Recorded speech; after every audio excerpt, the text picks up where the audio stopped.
This week, we talk about how these episodes exist. And we watched them.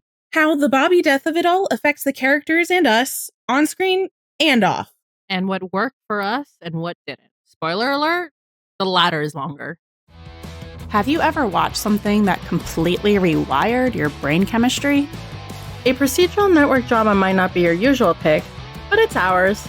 This is The Buddie System, a 911 deep dive podcast hosted by three friends who have DM'd each other enough character dissertations to earn a PhD in media literacy. I'm Han, coming to you straight from the characters' heads. I'm Sil, bringing you to the observation deck. And I'm Rachel, connecting the dots with my red string. With our powers combined, No stone is left unturned. And no Buddie is left behind. This episode brought to you by No Grave Can Hold Our Bobby Down. Welcome to the Buddie System. This is our latest special covering Season 8. Today we are talking about Season 8, Episode 14, Sick Day. Written by Lindsay Bolio and Taylor Wong. Directed by Carla Braun. We're also talking about Season 8, Episode 15, titled Lab Rats. It was written by Kristen Rydell, Molly Green, and James Leffler, and it was directed by Dawn Wilkinson. And we'll also be talking about Season 8, Episode 16, titled The Last Hurrah. Last Hurrah. Last Hurrah. Oh my God. That was a Freudian slip. Whoops. The last wee in the woo. The last we that ever wooed. That was a great mistake, though. It was. Hold on. The last hurrah. Okay. I love when you get the giggles. It's always here. Okay. And we'll be discussing Season 8, Episode 16. Even though we don't want to. I don't want to discuss any of this, just for the record. Let the record show that I didn't even want to do this episode. We're holding ourselves captive. This is a hostage situation. Yeah. Yes. Thanks, Tim. Fuck you, Tim. Anyway, we're discussing Season 8, Episode 16. No, I don't think I will. Okay. All right. I'm like literally psyching myself up just to fucking get this out of the way. All right. And we'll be discussing Season 8, Episode 16, titled The Last Hurrah.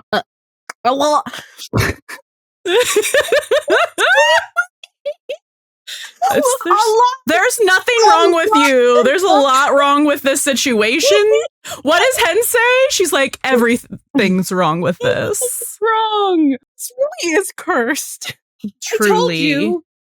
That wasn't even a self-fulfilling prophecy. That was just like, it is what it is. It just is. Alarm. Titled The Last Alarm. That was so aggressive. The last alarm. Ring, ring, mother. Ring, motherfucker.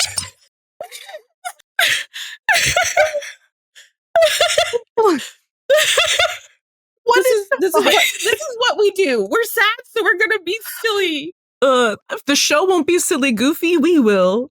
Fine, we'll do it ourselves. We will. Okay. I'm not gonna look at you until you're done. I can't do it. Okay. Season 8. Okay. Do it. Season 8, Episode 16, titled The Last Alarm. Written by Tim Minear. That man. Part 2. Tim Minear. Tim. Written by that man, Tim Minear. That and man. Right now. TM, that man. Written by Tim Minear and Kristen Rydell. Directed by John J. Gray. That was terrible. Anyway. No, it was amazing. Okay, and so it's time for a very sarcastic recap. That's your intro. This is what you missed on Glee. 911 edition. So, an evil redhead plays God and sets a lab on fire when she gets caught, stealing her miracle cure for a big pharma capitalism payday. The 118 who answered the emergency call get trapped and become lab rats while the government steps in and does nothing helpful. while Hen suffered a collapsed lung, but magically doesn't get exposed, and Chimney contracted the virus, Athena and Buck have to take loopholes into their own hands and chase down Moira and the miracle cure in a bedazzled Stanley Cup, with the help of the smartest person on the show, Karen, and the Kirkland knockoff of Eddie, Tommy, to deliver the one dose of antiviral, because of course, to Chimney. Bobby sacrifices himself, just like Jesus, when he reveals that he also contracted the virus and says his goodbyes to Buck and Athena. We flash forward 2 weeks while everyone starts dealing with their own grief off screen, because why would the audience want to see the 118 lean on each other? And none more so than Athena, who is hallucinating Bobby's ghost, and pours herself into a case that giveth us hope and then taketh away. Chimney is big mad running around with barely salvaged organs. Buck seems like he's trying to hold everyone together. And just like the Avengers begin to assemble for a funeral, a little too late, I might add, Eddie makes his blink and you'll miss it MCU cameo appearance. The crowd cheered. The funeral that spoiled Bobby's death and terrorized the citizens of downtown LA for 12 hours lasts 5 minutes. So realistic. And no one from the 118 gives a eulogy. So in character. And then Athena sends the Schrodinger's Bobby casket to Minnesota to be buried with his deceased wife and kids. Because fuck found family. Am I right? The end. Or is it? Okay, so that was our very sarcastic recap of the last 3 episodes. And now we'll get into some general thoughts. I know we originally were going to do episodes 14 and 15 together, but after seeing that, we were like, well, I guess we have to wait for 16 because that's like the culmination of this arc, kind of, and but like, is it? I don't know. And so I know we all have some thoughts. We'll be very general and brief here. I don't like it. I don't like it. I don't like it. I don't know. I might change my mind if Bobby comes back, but I'm 99% sure that he's not. So I don't like it. I don't find it enjoyable. I don't find it very moving. The parts that I find moving are only because of the acting and my attachment to the characters. It's not because of the story. I think that's a good differentiation. Yeah.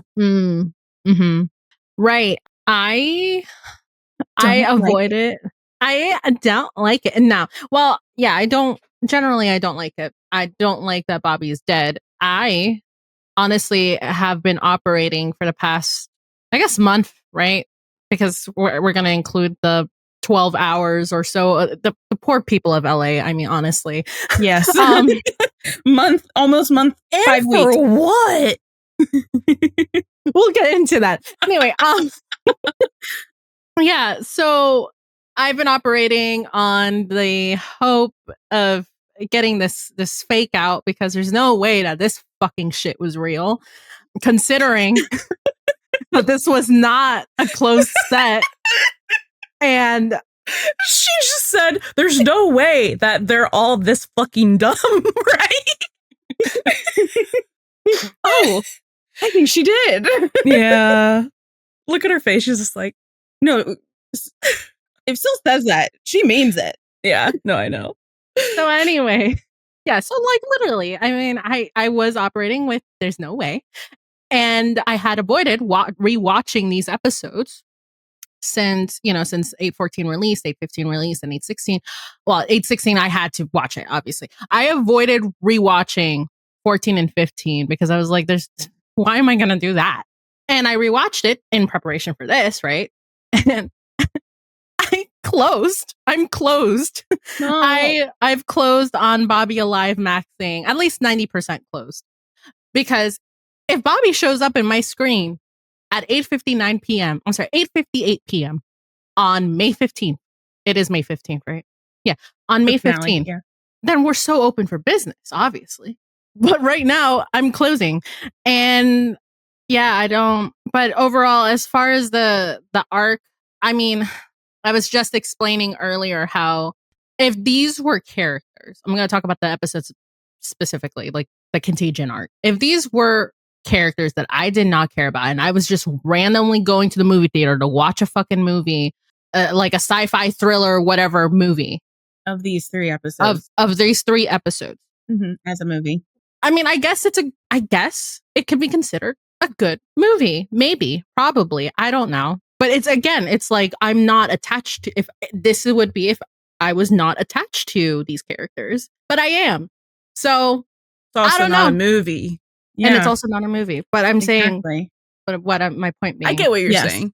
I agree. I think that if this were a standalone thing with non-established characters, like released as an entire movie instead of episodically, Yeah. it's got a beginning, a middle, and an end. The characters are in a different place than where they started. Sure, that works. Yeah, that works. I don't know if someone was trying to get like their not directorial debut, but I guess like long form kind of story out there that they wanted to do, have it released in movie theaters. Anyway, but I digress. I hate it. Rachel? Yeah, I also don't like it. And it's so hard, I think, for me to discuss these 3 episodes and not only my feelings on it, but like where I think we're going to go, because I think it's so contingent. Like my actual opinions on this are so contingent on the last 2 episodes of this season, because that will, in hindsight, I think that will help contextualize a lot for me in ways that I'll be able to say, okay, I now understand the purpose of this, whichever pieces it may be.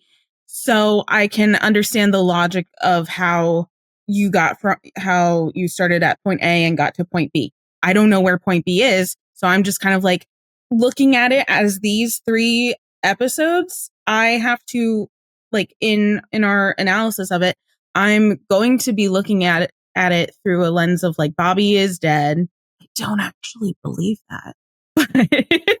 But I'm going to be looking at it because, again, I don't have the rest of the context for it. I can't believe I'm the last holdout of the Bobby is alive maxing out of all of us, but I'm still like, I can't believe that either.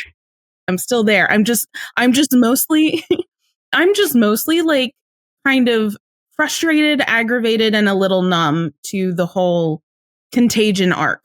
And I'm including 16 in with this, even though it was technically the 2-parter, because the funeral is like the conclusion of that whole thing. Right. So I just not super excited to see what happens next. I'm hoping we can pull up from this, but everything is so contingent on each other that I'm just like, I literally don't have any other opinions other than like, yeah, I'm frustrated. Yeah, it's kind of like, where is this plane going? And who's flying the plane? Because Athena was flying it at the beginning of the season, and that turned out just fine. But I don't think she's in the cockpit anymore. No. I think it's the ghost of Bobby. They put her back on a cruise ship and a plane in the same season. Yeah. Poor Athena. And took away another love of her life. Yeah. So that's where I am right now. I am looking forward to being able to do the season 8 wrap and really like diving into more of how I actually feel about this stuff from like a big picture sort of thing. Because I often, like, if I look at it like more zoomed in, I get irritated and frustrated about how things are handled. If I look at it from a more zoomed out big picture sort of thing, I can, like, I'm afraid if he's really dead, I'm gonna be even angrier at that point after like rewatching everything again and seeing how. And I did just rewatch all of 8A before 8B started. You did. So yeah, doing it again and being like, here are all the things that you led us to believe that this was happening, and then if that is not what actually ends up happening, which I don't believe it is right now, why? I mean, for me, like, oftentimes, and I say this all the time with Endgame, it's like from a zoomed out big picture kind of view, I have a different opinion on it than when I zoom into the actual like structure of the movie itself. Like when I look at it as a whole, as part of like the multiverse not the multiverse, the what saga? Infinity Saga. God, it's been a long time. When I look at it as a whole, I have a different opinion on Endgame than when I look at Endgame, like in particular, and the story structure there. So I wouldn't be surprised if I have that kind of feeling with season 8 versus the Contagion arc. But I also wouldn't be surprised if when we're looking at it from a big picture view with all of like the foreshadowing and everything, that I feel the same way. So that's where I am. I just don't know. Well, quick question, and then we got to move on. Yeah. Do you think if on Priscilla and I, the off chance or the chance, this chance that is still there, I guess, because we haven't seen 17 or 18 yet. No. That Bobby is alive. Will this be a satisfying story to you then? To me? To, yeah, everyone. What are your individual like feelings about that? Because right now, like, we're running off the assumption, even though you're not closing on the maxing, you're still looking at it like he's gone. Yeah. Right? Yes. So we're looking at it like he's gone and saying we don't like it. But if we were going to just in case he is alive, would we think that that is now a good story or one that we enjoy? I have to think about it because, I would have to think about it because of I don't know if I like. Here's where I started to look at it big picture-y because of the whole like government interference that we've introduced this season. And I'm like, I don't want that in my Weeboo show. It's kind of odd to have like it doesn't fit. It doesn't fit. It's just weird. So I have to think about that. And then it's not only, and I feel like when you say story, are you just specifically talking about Bobby's story, or are you saying like talking about the Contagion arc? Are you going to find? Are you going to find 14 through the end of the season, or these 3 episodes that we're saying we don't like? Like I said, are you going to find them if he ends up being alive? Are the things that we hate about it, how it was done, all the things leading us to believe that he was actually going to survive? Like, if that changes and he's actually alive, will that change your opinion of the episodes? I think that as far as where I stand right now, the Contagion story is so out of pocket. I mean, it is. It's so out of pocket. It always was going to be. Yeah. It's just so weird. So I already don't like it. But I mean, I do like what I do like, and I think this is in general of what I would normally like about 911 is like all of the little Easter eggs planted and gathering all that evidence. We love that shit to get us to the place. To get us to the place and prove that he's alive. That I do like. So it's kind of like a, you know, it's, there's this that I don't like, but I also like this, what they did here. So it's kind of, I'd have to think about it. Yeah. For me, I think it would a little bit depend on how he is brought back, you know, whether it's through like this government, you know, them actually holding on to their body and this being just another fake out. I think that would play a part in it. So I don't think I could really answer that until like we see something. But I think that would help improve my opinion of these 3 episodes in hindsight. I would still maintain, you know, like in present as we're experiencing it, like this is how we're feeling. So like that's valid. But I think in hindsight, that will help bring these up by a lot. Especially like Sil was saying with some of the foreshadowing stuff, which just does not make sense to me otherwise. But also because that would be, to me, a kind of more satisfying full circle moment for Bobby's character as an entire whole, like throughout 8 seasons than just sacrificing himself and dying. It's more satisfying to me to have him make a sacrifice like that and absolve himself of everything that he's done that's weighed him down so long, like Atlas, like we always talk about, and then have him come out the other side, like reborn, lighter, able to actually enjoy his life. And I think that would be such a more beautiful story for his character. And on that aspect, I would absolutely be able to see these 3 episodes in a much better light because that was the final absolution that Bobby had to give himself. And I would look at it that way.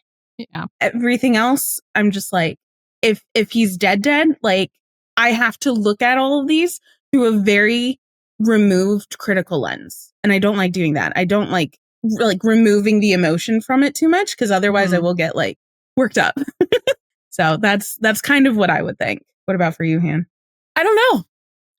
I truly don't. I've been saying, like, you know, in our live streams after the episodes and in our grief episode, that like I think it would be a really good gotcha. It would be a really good fake out. But I think thinking that it would be a really good fake out versus am I going to enjoy those episodes are separate things. Oh, 100%. Yeah. That's so different. I don't know. I really don't, just because I'm so angry right now. Yeah. I can't even picture enjoying them. I'd have to revisit it. I really don't know. I don't think I'd be able to rewatch the episodes, but I would look back on them slightly with an improved I'd be able to rewatch them.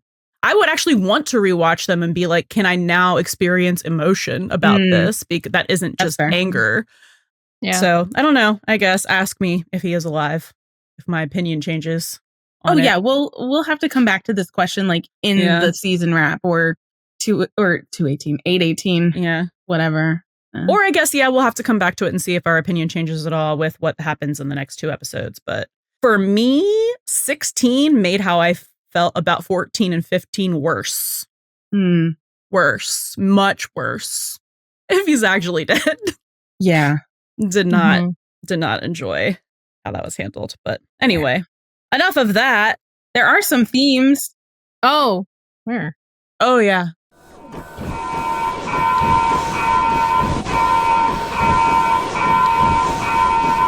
Flashover.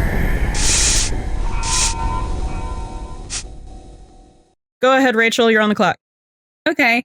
I couldn't really find any. I mean, I was the one that didn't actually rewatch these episodes. I like on 2 times speed our live reactions to it. And I was mostly just like looking at us just to like remind myself a little bit. But I was just like, I don't feel like watching these. Anyways, so without having rewatched them, because I made all of these notes without rewatching, doubt.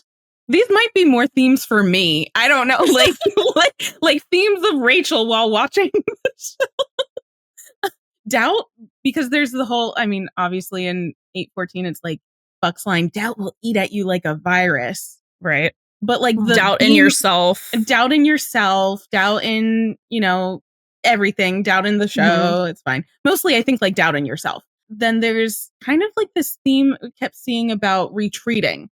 So like falling back from like a couple of those, like the big bus crash emergency. And Bobby was telling everyone, you know, like fall back. And then the army was retreating and falling back when they were like, nope, sorry, can't do anything about it. So something about like removing oneself from the scenario, I guess, which is something that I would like to do. Remove myself from this. I like to be excluded from this narrative. Yes. There's also a theme of one person making executive decisions. So you've got Moira making her own decision to do all that stuff with the virus. And you've got Bobby making his executive decision to sacrifice himself. Athena making executive decisions about taking the case into her own hands and trying to remove herself or retreat herself from making executive decisions about the funeral. You've got Ravi making executive decisions about like, you know, keep doing what he's doing and, you know, baby's first federal crime. And then Chimney making executive decisions like calling the government and pestering them. There's also some season themes about fake outs and twists. Why that switch up with the gender reveal cake at the beginning? Why the switcheroo with the baby caskets and it's empty? I don't know. These are all twists. Do they mean anything? Only time will tell. And then we also have support systems and found family and maybe like the fracturing of them where they're supposed to be, but it's not really working at the moment. So with that, there's also communication or avoidance of communication and transparency or lack of transparency and stuff like that. And then obviously the stages of grief and the secret 6th stage, which is one of our Discord members and it was Carter on the live stream, One of the funniest people alive. Yes, truly. The 6th stage of grief is just bamboozlement. Like, I feel like that's the stage that we've entered. Yeah. So, stages of grief. Yeah. We're being bamboozled. We just aren't 100% sure in which way. Yeah. Yeah. So, those were the themes of the episode. I apologize. They're not as deep as they usually are, but that's the takeaway. It's okay. Allegedly, Bobby's deep enough for all of us, so. He's been deeper. He has, but he survived. Man, you're getting kicked out. What? I'm not allowed to use gallows humor as a coping mechanism?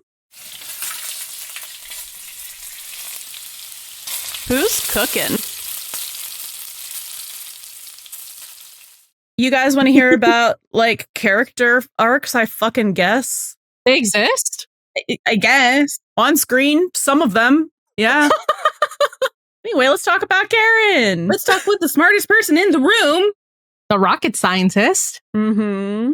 Finally being let in on the action. They went, we need a scientist. Oh, wait, we know one.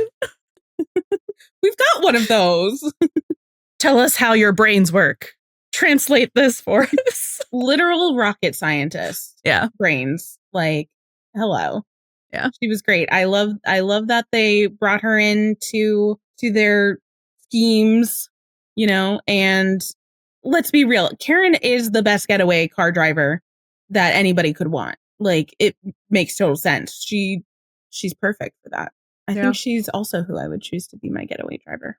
I think that's very valid. It's very unsuspecting. Did not expect that. I loved it. See, what a fake out. Yeah. What a fake out. So I love that she was just there and involved and used her smart lady brains to figure out stuff about Moira and how Moira had like this weird god complex and delusions of grandeur. Yeah, who her inspirations were. Mm-hmm. I did like when they first got there and they're sitting down and like telling her what's happening, and Buck is like, yeah, but Hen's okay.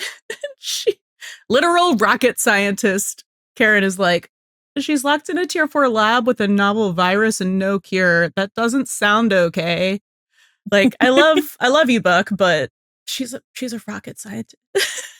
Believe the rocket scientist. She's not an immunologist or anything like that, but like she probably could be if she wanted to. She's also the one who delivered the line. Guess we need to thank God that only one of them's sick. Yeah. Ooh, foreshadow. Mm-hmm. Yeah.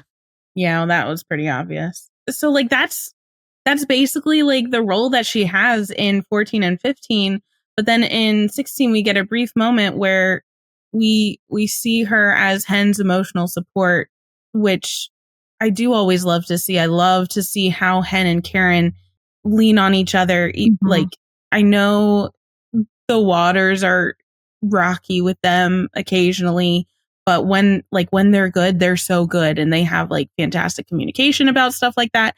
And they will also just like put everything down and just be there for the other when they need. Yeah. Like they have each other's backs, if you will. Yeah. Yeah. Like when Karen comes in and asks like, you know, what purse or whatever to go with her outfit for the funeral. And it's like, it's a really inconsequential question to ask, but it's like one of those things that's just like, what can you do? You're getting ready for a funeral. Like, ooh. But she notices immediately how Hen is feeling and just like drops it all and comforts her. And I think that just shows their strength as a couple. Yeah. Anything else? I don't think so. Great. Next. Hen, you were unconscious for most of this. Yeah.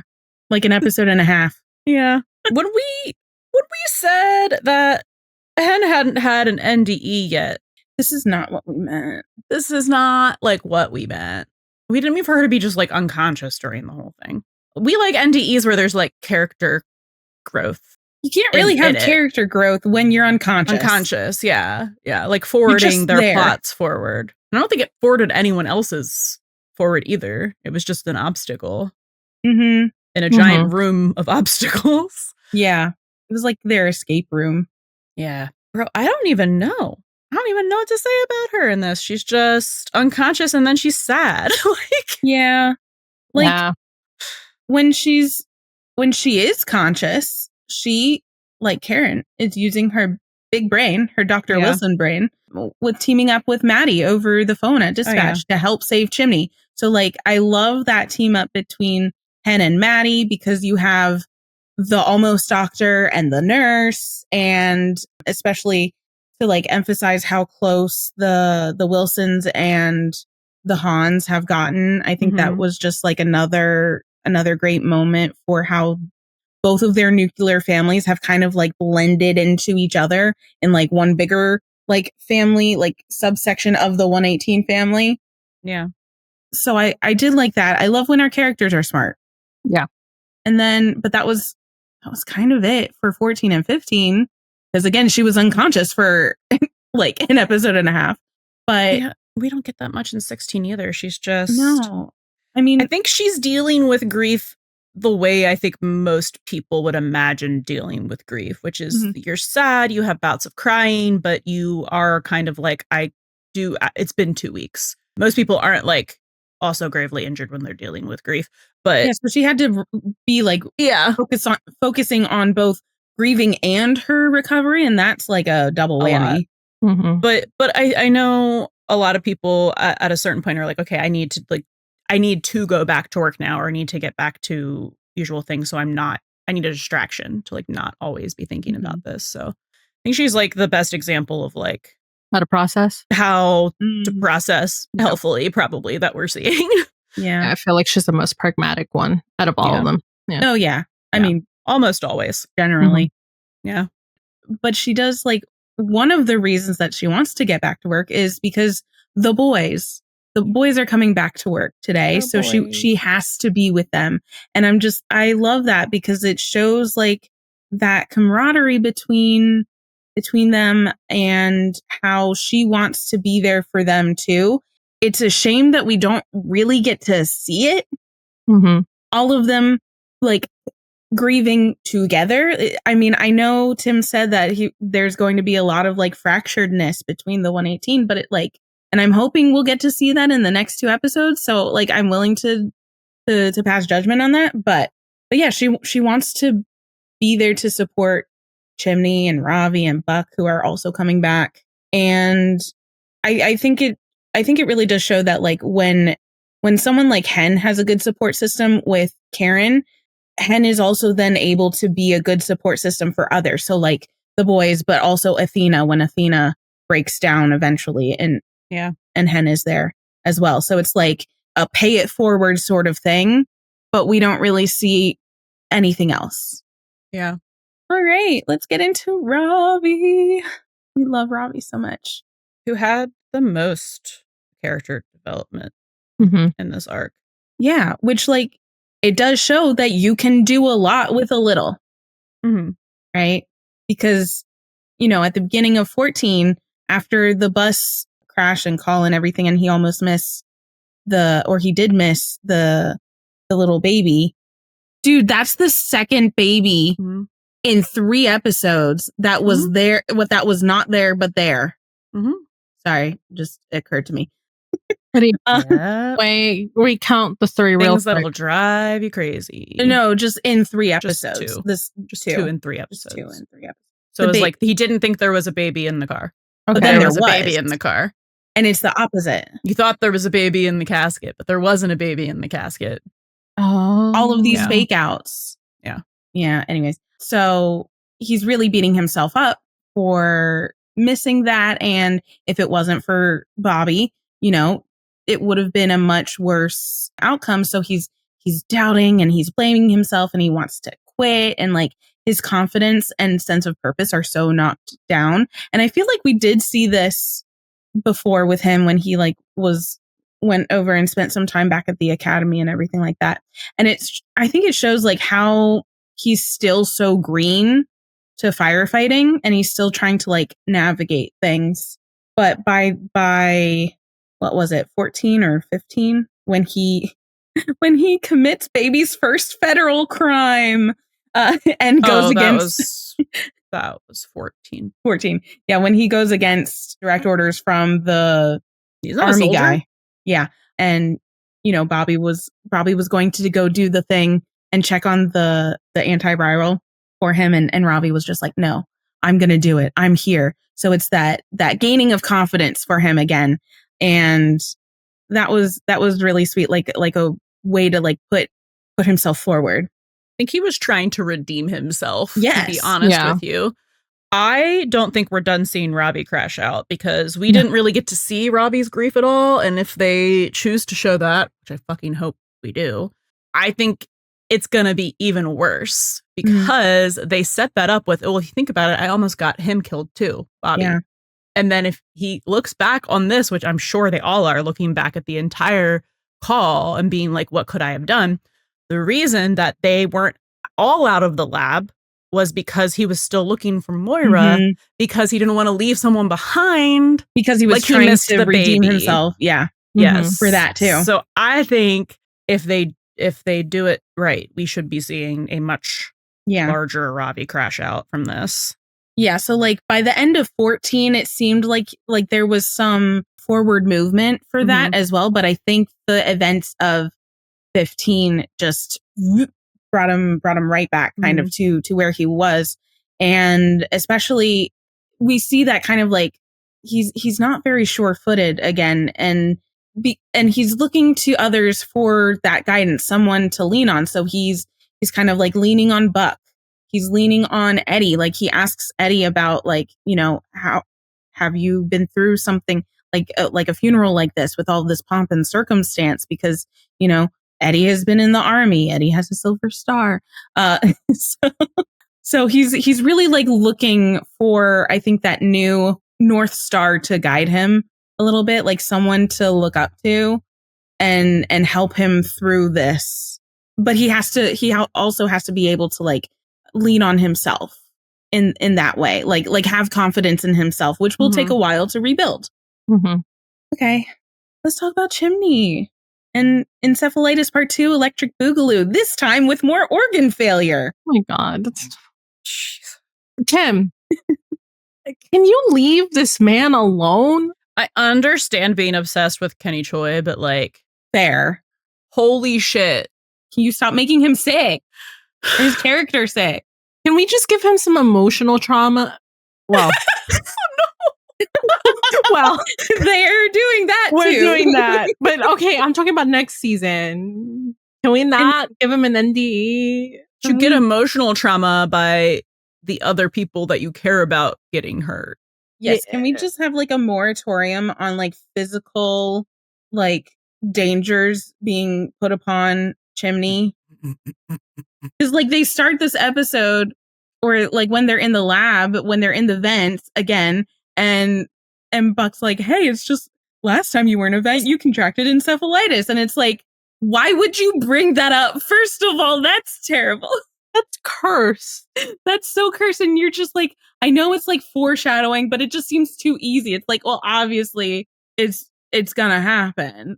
That's come on. Wow. Come on. It's a good thing he's a modern medical healing miracle marvel Chimney Han. It's so funny because we're watching in our rewatch right now. We're in the lawsuit era, and Chimney and in the not deposition, the arbitration hearing. The arbitration hearing. Thank you. They have to talk about how soon they were allowed to be back to work after blah blah blah happened. And he was yeah, it was a couple weeks. I'm a fast healer. He beat his record. It's only been 2 weeks. Did. Last couple times it was a month. This has only been 2 weeks. Yeah. Wow. He had to spend a month. It took him a whole month to get over being stabbed, but he bounced back from organ failure in 2 weeks. Wow. Look at him go. I wonder what was in that serum. That's super squishy. Yeah. It might be. It was blue. I mean, I wouldn't put it past Moira to at this point, what is realism? You know what I mean? Who knows? Who knows? We don't have the rule book. The only thing that I know that Tim considers realism is killing characters. So that's all I got. Yep. So Chimney is dying again, and his anxiety this time is about taking care of his family, obviously, but especially because Maddie is about to have their second kid, and like he'd be leaving her alone with both of the kids and leaving her alone, just like period. So he has this talk with Bobby to like, you know, the like deathbed, like please take care of my people, or like promise me.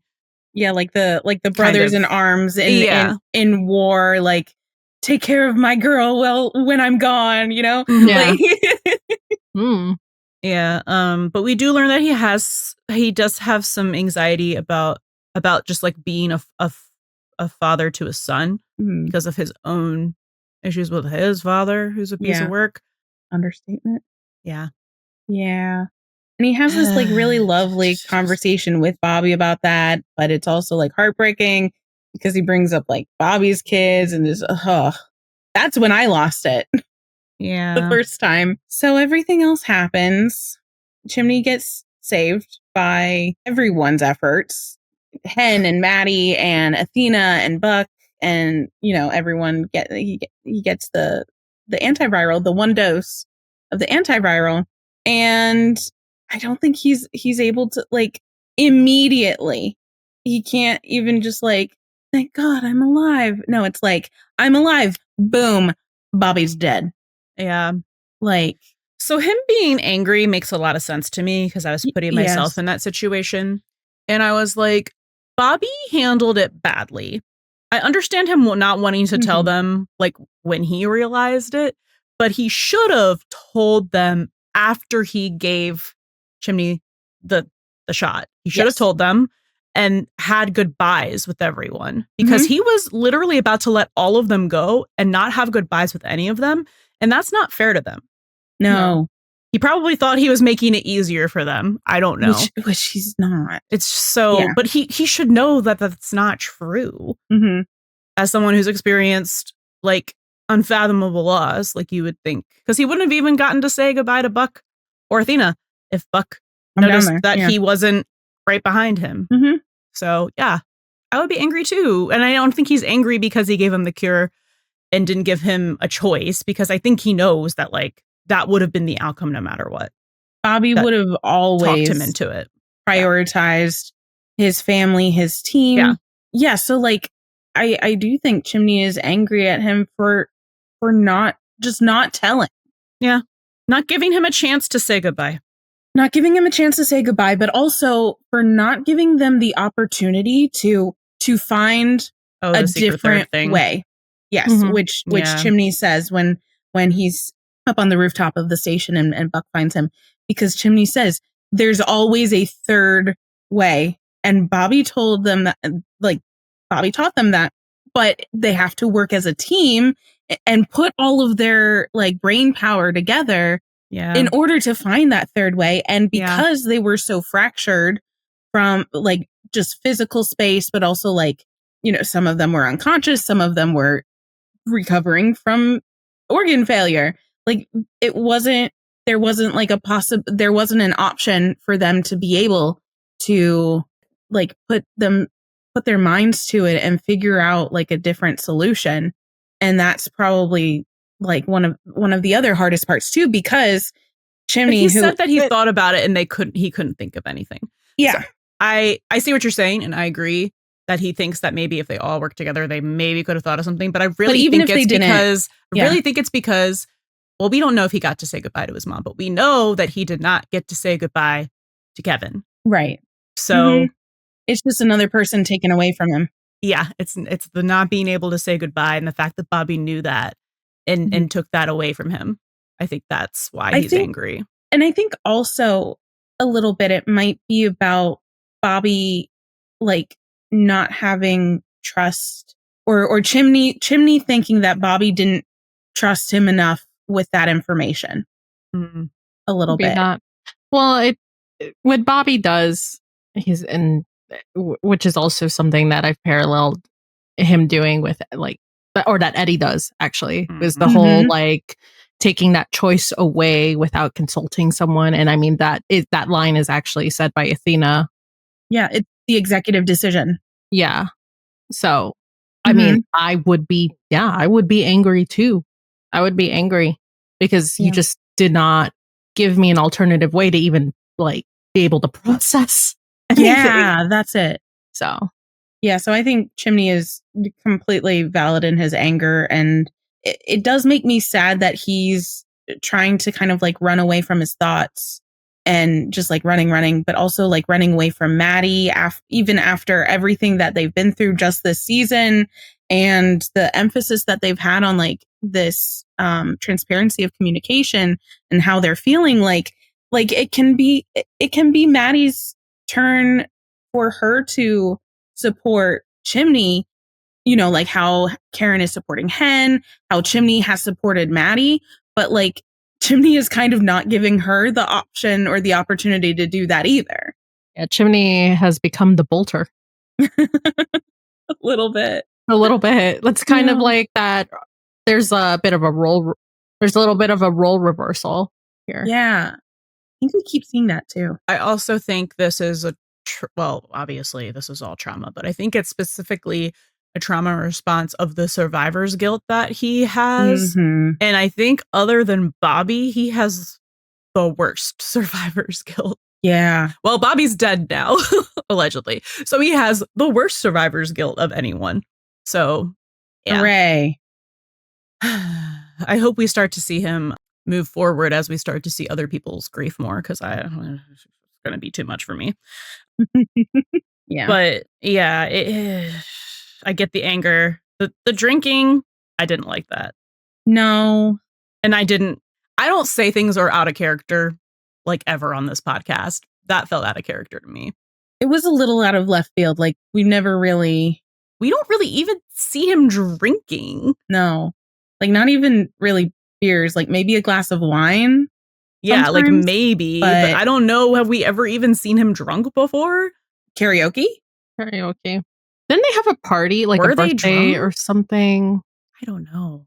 They had like been in season 3. They had been drinking in the. Well, yeah, but we don't see him drinking regularly. No, is the thing. So I just think showing him coping with alcohol on the roof where Bobby almost killed himself. Yeah, that was that's really just weird because he's angry at the alcoholic. Like that was just. Yeah, I didn't like that. I didn't like that. And also just to bring in the realism for like a quick second. Okay, then we got to move on to. Yeah, that's fine. This is my last point. The realism of having organ failure and then all of a sudden now you're like a marathon runner 2 weeks later. Not even 2 weeks. You've already started running before the 2 weeks, and now you're drinking and you're like organ failure. I'm assuming that's most organs, which include your kidney. So like I'm not sure you'd be able to handle like half of a bottle of vodka or whatever that was. Doesn't alcohol affect your liver, not your kidneys? Liver. Sorry, liver. I don't know anatomy, science. Liver. Yeah, my concern with that is because I my trust with the show is a little bit fractured right now. That they take a dark turn with that if they really wanted to. Oh my God. I would hate that. I would hate that so much. And yeah. It's like what kind of a like honoring Bobby's memory would that be if like you turn one of your other characters into like an alcoholic to cope? That's in such bad taste to me. Yeah. I really hope they don't do that. Well, that's not in Chimney's character. So shall that come to pass, we shall deal with it. Mm-hmm. Well, who knows anymore? Yeah, I know. But in this moment, that was just, I didn't like that one thing. But the rest of his grief, I totally understood. Maybe I should have spoken it into existence because... Well, I feel like there's no evil idea we can come up with that hasn't run through the Bob man's head. But can I just say, once again, Kenny Choi. Oh, yes. Eat that up. I didn't like these episodes that much, but like your acting is always fucking phenomenal, but it was so good in these, especially in 16. Yeah, like I think just like blanket statement, the acting in all of these episodes were the best things about these episodes. Oh just point blank, like and by miles, right? Just miles above. Everybody's performance is fantastic. Yep. Especially in 16 with Angela Bassett and Kenny Choi. Like, blew us out of the water. 2 powerhouses right there. Mm-hmm. Okay, Maddie. So Maddie, okay, except for the rebar, she's been there to witness like every single time that Chimney has almost died. Gotten this close. Yeah. I think That's she's developing. I would be developing a complex. Like I'd be putting my husband in bubble wrap. Well, yeah. Making them stay home. Yeah. And I mean, I think she already developed a kind of part of that complex, which was, I'm not good for my family, but we already did that. So, but Maddie does again team up with Hen for the nurse doctor collab dream team to help save her husband.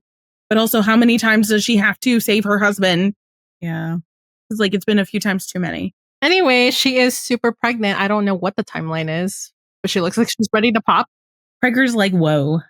Pregger's I mean, if she's towards the end of her pregnancy, it does kind of make sense. Especially because she's really tiny. And he's sort of like, because like my sister-in-law, who has 5 children, is 5 feet tall. So whenever just all of a sudden like, yeah. So she'll go looking from like moderately pregnant to, oh my God, you're about to give birth. And like, she won't even actually she'll get even bigger, but because she's so tiny, she looks like she's extraordinarily pregnant. Mm-hmm. It's just like such a big change between like, it is 14 when we see her and everyone in their kitchen looking at, I get it, at the cake, and then just like, whoa. But it's because we're not there for these 2 weeks. So, yeah. It's a double-edged sword.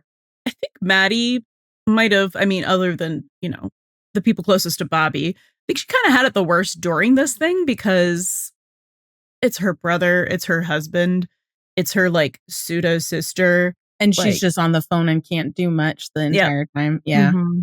I mean, she does what she can, which is why like she and Hen like team up and she's on like WebMD or like Wikipedia or whatever, just like looking up all of those Google. things. And like Chimney actively dying, like, I don't know, tell Dr. Google I'm fine. Yeah.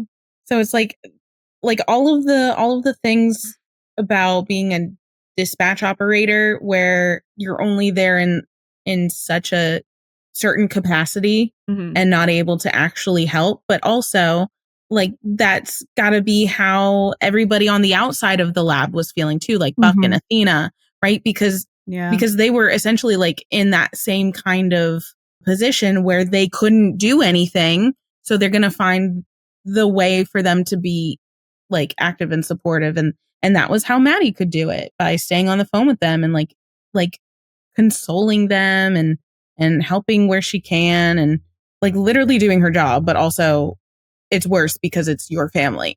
And you have to listen to all of that.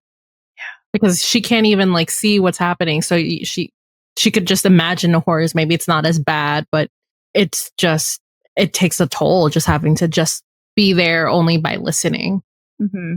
And I think we see that it has taken a toll because when Buck comes over in the morning and Maddie's like, because of certain events lately, like, I just want to tell you that I love you more and show like physical affection. And I think that's like a really lovely way of coping and like a beautifully optimistic way that I don't think we've seen some of the other characters get to yet, where it's just like, I just want to tell you I love you and make sure you know that and be like more effusive about it, more upfront.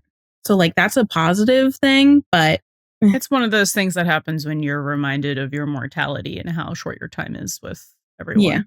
Yeah. So it's like, it's not a great reason why you're thinking about that, but I did really like, just like on an up note, I guess, to end it, I did really like that they were like going into the facility in 14 and they were like, how are you even gonna like manage? And they were like, we have someone. Like, she's the man in the chair.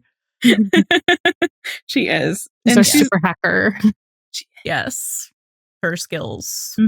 She totally was taught as a dispatcher. Totally. Realism. Take a shot every single time I say realism. Okay. So anyway, Athena, I don't even know how to start because she's She's doing her Athena thing. Ain't no feds gonna hold her Bobby down. Well, she is doing her Athena thing. So she's being I was gonna say doing the most. She's being Athena. She's Athena. Athena's gonna do what Athena wants to do. No one's going to tell her to step down. What? No, I was just saying like, Oh, I thought you said on. I'm like, what? Sorry, I was agreeing with you. Like, nobody's gonna tell her to step down, and even if they do, she's gonna do whatever she wants. So Good luck. So she's just, what was it that she was right? Oh, right. You know, she pulls up at the scene. She's saying that she's just a regular officer while she's trying to like scout like Moira's house and all of that, trying to collect any kind of evidence or any kind of clue of where she would have been. Honestly, this is the Athena that I love. Yeah. I wish we had more of that. The detective, the one that goes against like the ranks, the system. Yeah. I think that's when she's at her most effective, honestly. She is, yeah. And she takes Buck with her. I know, it's like, he has to be babysat. Yeah, he does. To be clear, that's why he's there. Yeah. Because like, he will also do his own Buck thing, but sometimes in this situation, not helpful. No. So now he's sidekick Buckley to Athena's detective, which is really cute. I love that kind of buddy cop. When they're in Karen's and he's like, she stole the crime scene photos, and she's like, I'm a police officer. I simply transferred custody of the evidence. Always finding those loopholes. Yes, those third ways, right? Mm-hmm. One might say. She lives in the third way, basically. Mm-hmm. Yeah. This is the way. Yeah, I don't know. I hate this for Athena. I hate it so much. Everything about it. Yeah, I love how determined she was to hunt down Moira. I love how effective she was because and Buck helped, but I love how they were able to track down Moira. They were able to fool the army and the FBI and everybody with like a look over there moment, and then, you know, basically outsmart the government into saving. Not a hard thing to do right now. No, but she was still really smart about it. So Yes. I want to give her props for that.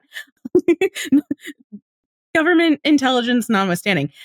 But it's because she knew that this was the right thing to do, and she was not going to let like the whole tension between her and the army guy who was in charge at the moment, because he told all of his people to retreat because it's like, can't do anything about it. I guess they just have to die as heroes.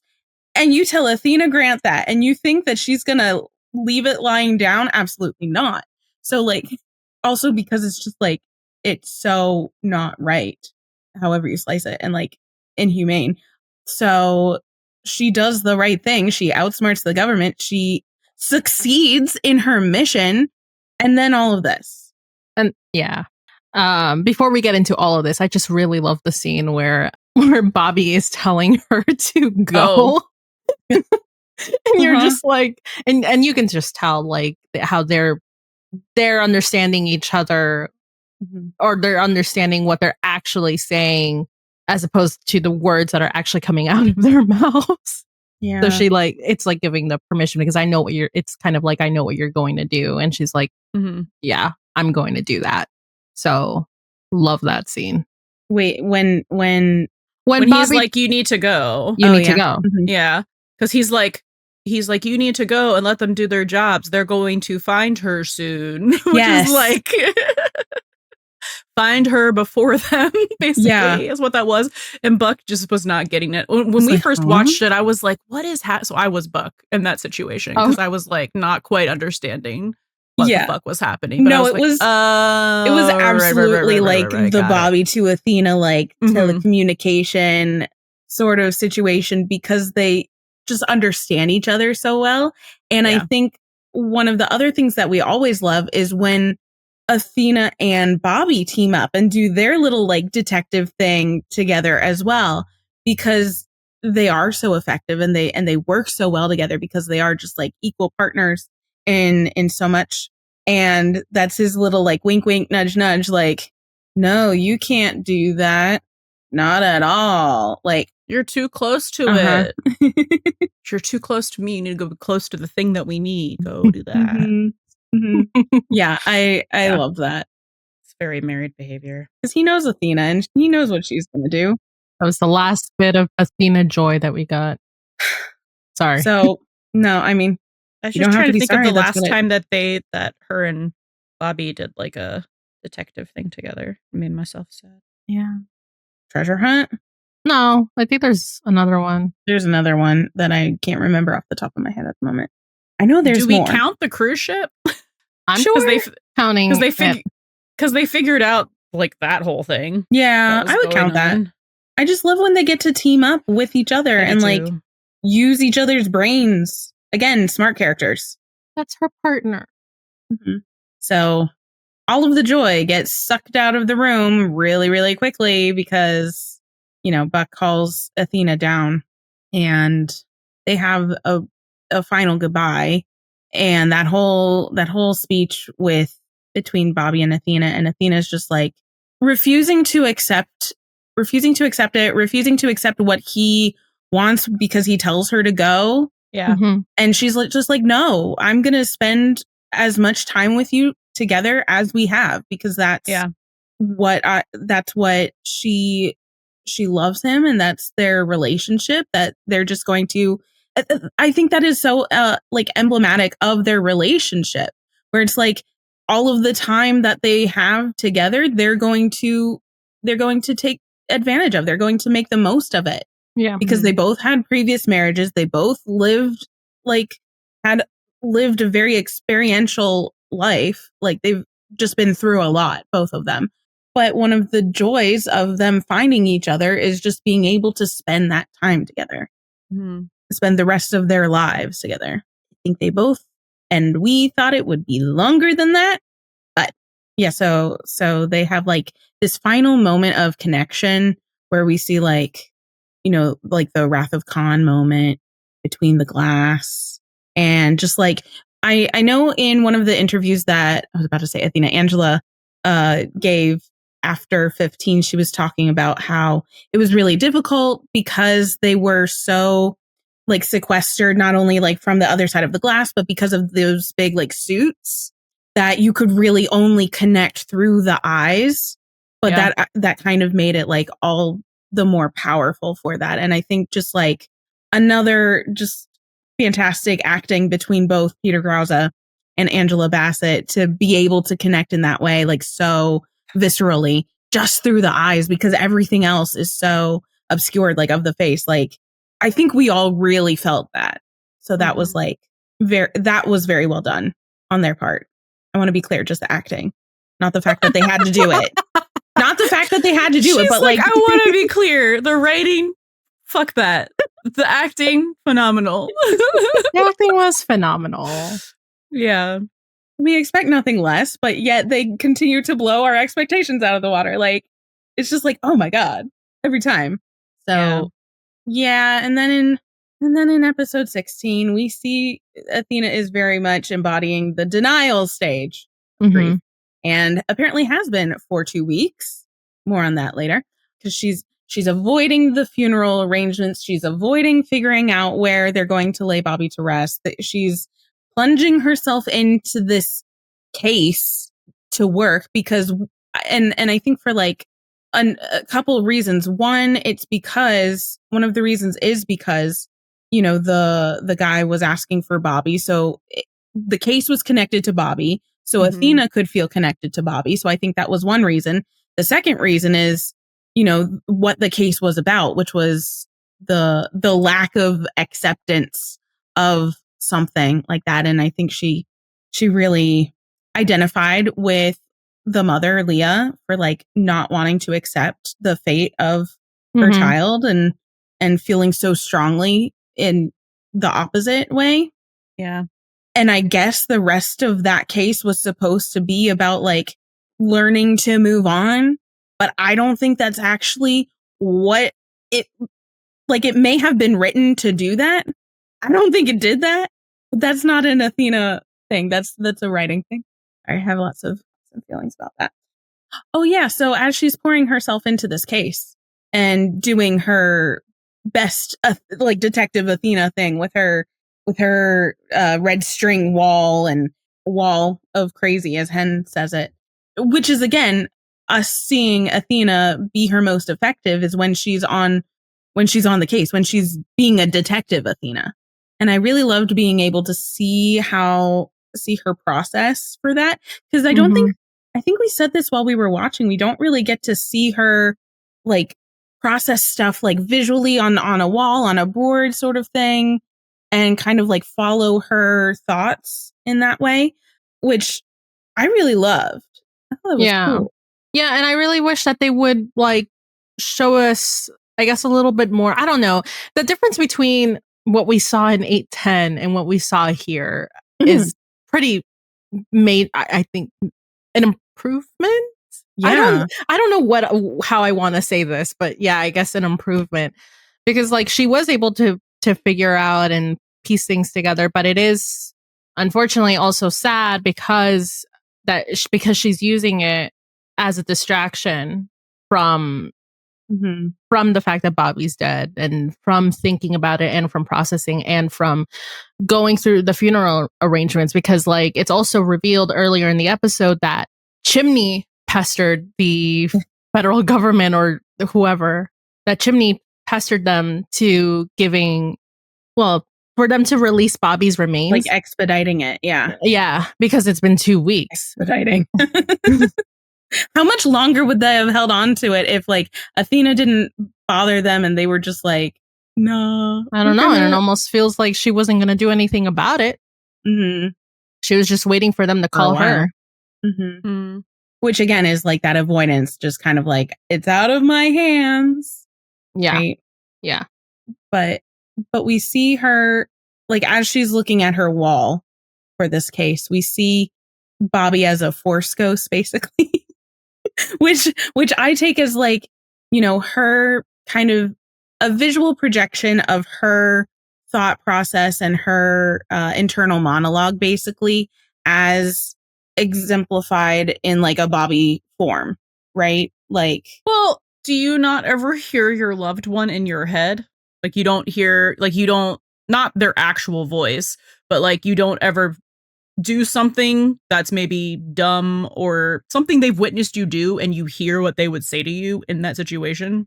Well, yeah, that's kind of what you were saying her internal monologue, not like what she was imagining he would say. Sorry, that's not what I thought you were saying. Oh, yes. So that's how I interpret it, because I mean, I was seeing online some people saying like, Bobby would never talk to Athena that way, and I'm like, I think that's more of like what Athena would say to herself, but she's using like the guise of Bobby to say it to herself, if that makes sense. Okay. That's how I interpreted it. It's like similar to what you're saying, Han. Okay. I don't agree that he wouldn't say those things to her. Like I don't disagree personally, but that's just how I interpreted it. Okay. No, I understand. Wait, that you agree that he would or he wouldn't say that? No, I think he would say those things. I think he would too. I absolutely think he would. He's always been very blunt. Yeah, he's not beat around the bush. And, you know, he knows that how she's had to deal with this before, and he knows what it feels like to deal with this. Okay. And, you know, so, you know, if he was actually a ghost and watching her for 2 weeks, just not deal with it, yes, he would be like, you knew me. Oh, so you're doing this thing instead of planning my funeral. Like, yeah, it just sounds like him. It's and like the humor, it's the gallows humor he had while he was alive, dry, but just now he's dead. Like, I don't know. That seemed very in character to me of like what he would actually say if he was like there. I like both.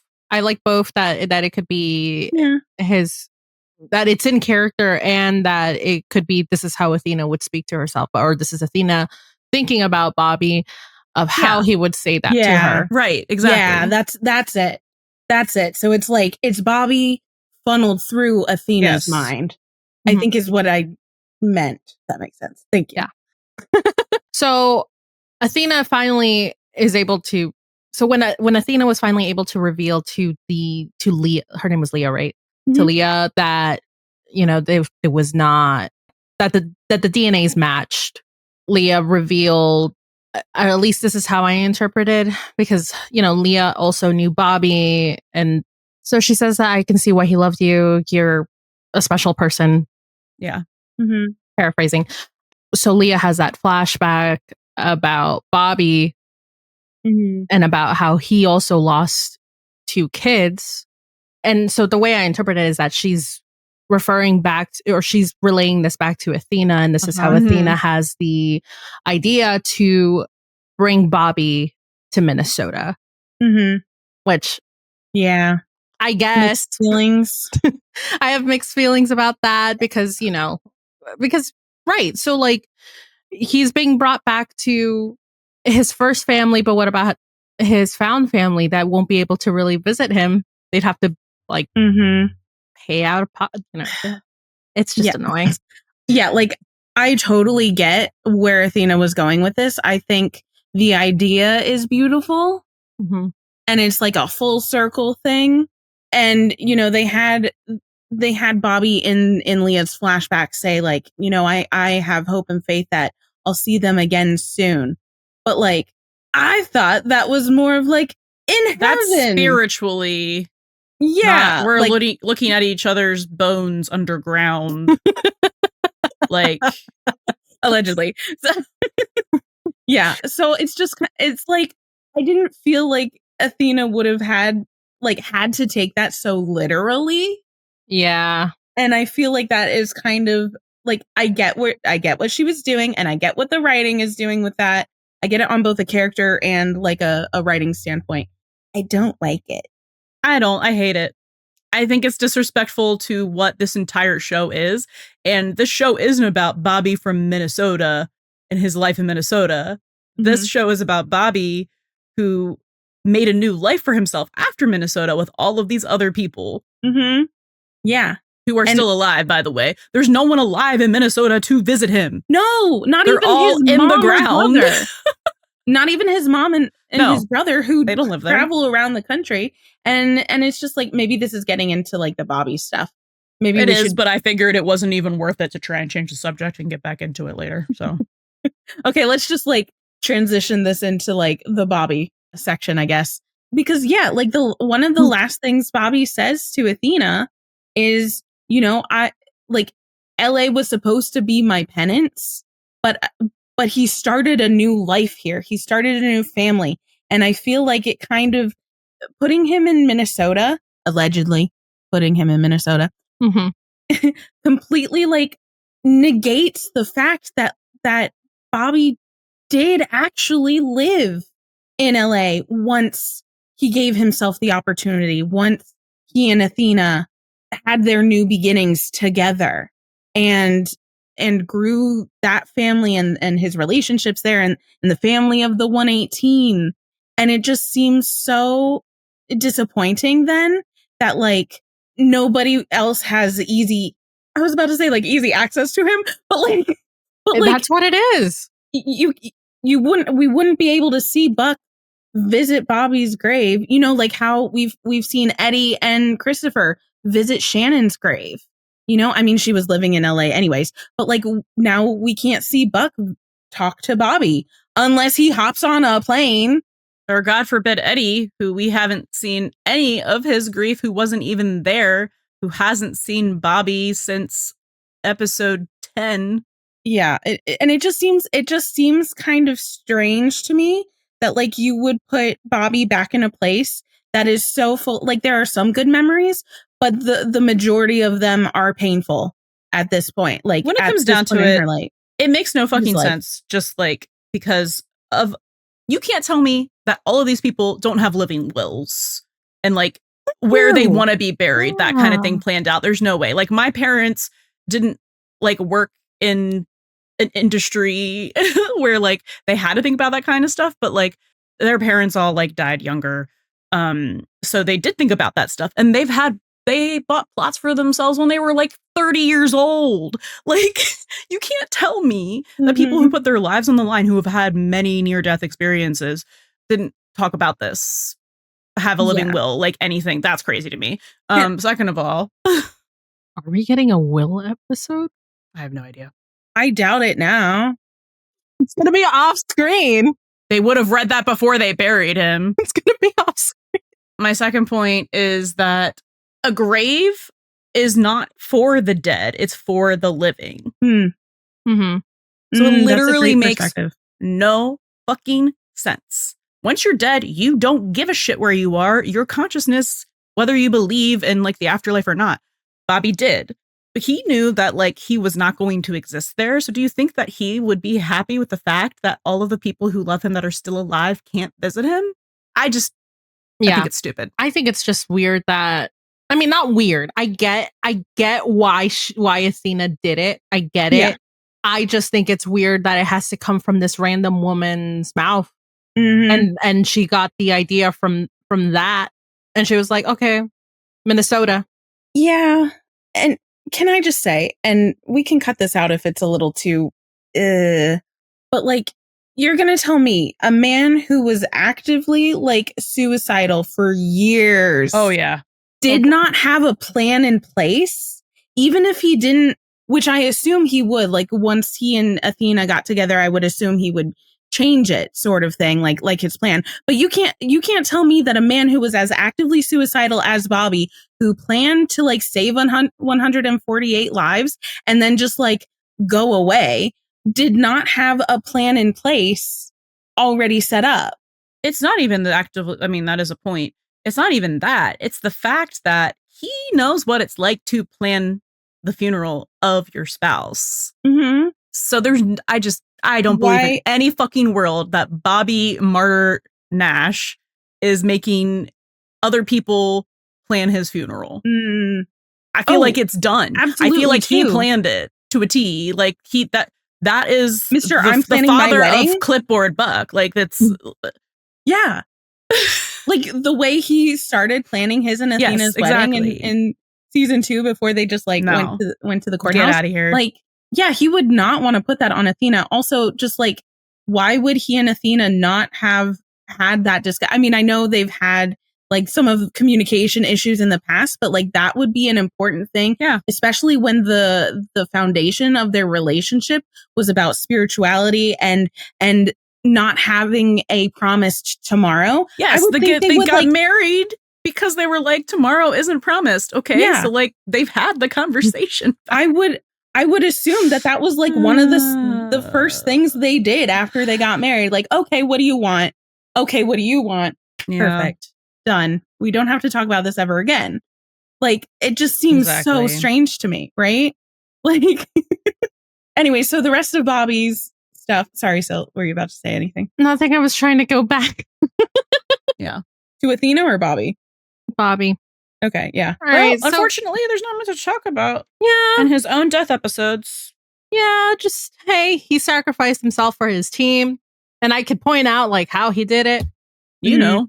We all know. But he really did, like, save them individually during the Contagion arc. So, like, he had to kind of operate on Hen to get her to start breathing again. With Chimney, it was the giving him the vaccine or getting the vaccine or sacrificing the vaccine for him. Whichever way you want to see that. With Ravi, it was getting oxygen. And then with Buck and Athena, honestly, he was trying to save everyone from having to like witness him dying like gruesomely. Yeah. But and like I get that his sacrifice is like a full circle moment for him. Like, yeah, okay, sure. I get that narratively. I get that if you look at his arc from season 1 to like 8:15, he has come like he's grown so much, right? Can't even say he's come full circle. It's just it's kind of like he accomplished what he came out to do, which was the whole, the whole 148 souls in the book, the ultimate moment, or the people that he saved would have ultimately had been his team. Yeah, like literally he wasn't able to save his family in Minnesota, but he was able to save his family here. Yeah. And I think that means so much more than 148 names. And I think he saw that as kind of like his absolution. But then I feel like it's such a regression to do this kind of like, okay, I've saved my family. I've redeemed myself. I'm going to go like yeet myself from this earthly plane now, which is kind of essentially what he didn't do it on purpose necessarily, but it's full circle in the way that it's, well, he would have, when he was actively suicidal or even just passively in the way that it was like, well, if I die, I die. You know what I mean? Which was literally until the end of season 7. Yeah.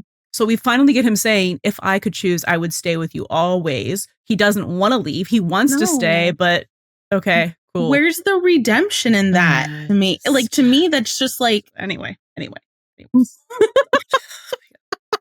No, we're getting into some kind of territory. Sorry. Anyway, Bobby Bones. Is he? 6 feet underground. Well, this is how we're operating right now. Yeah, I know. I can't. I said I was going to, but the doubt is strong. I'm just following the not as deep as Eddie. So, I mean, he could also crawl his Bobby up grave. I'm sorry. I don't know what that was. But yeah, so I guess that was his arc. Sacrifice. Dead. Funeral. Wow. Dead. With like no focus on him in these episodes. So weird. Even in the one that's his funeral. Yeah, we'll get to that later. Okay, that's Bobby done. So Buck. Even less to say here, weirdly. Yeah. I mean, he's being Big Brother Buck, like teaching Ravi the let go lesson that he learned, 7 years ago. I love seeing him imparting some wisdom onto someone like Ravi, who is obviously like we said earlier, like trying to look up to someone, trying to look for like a guide.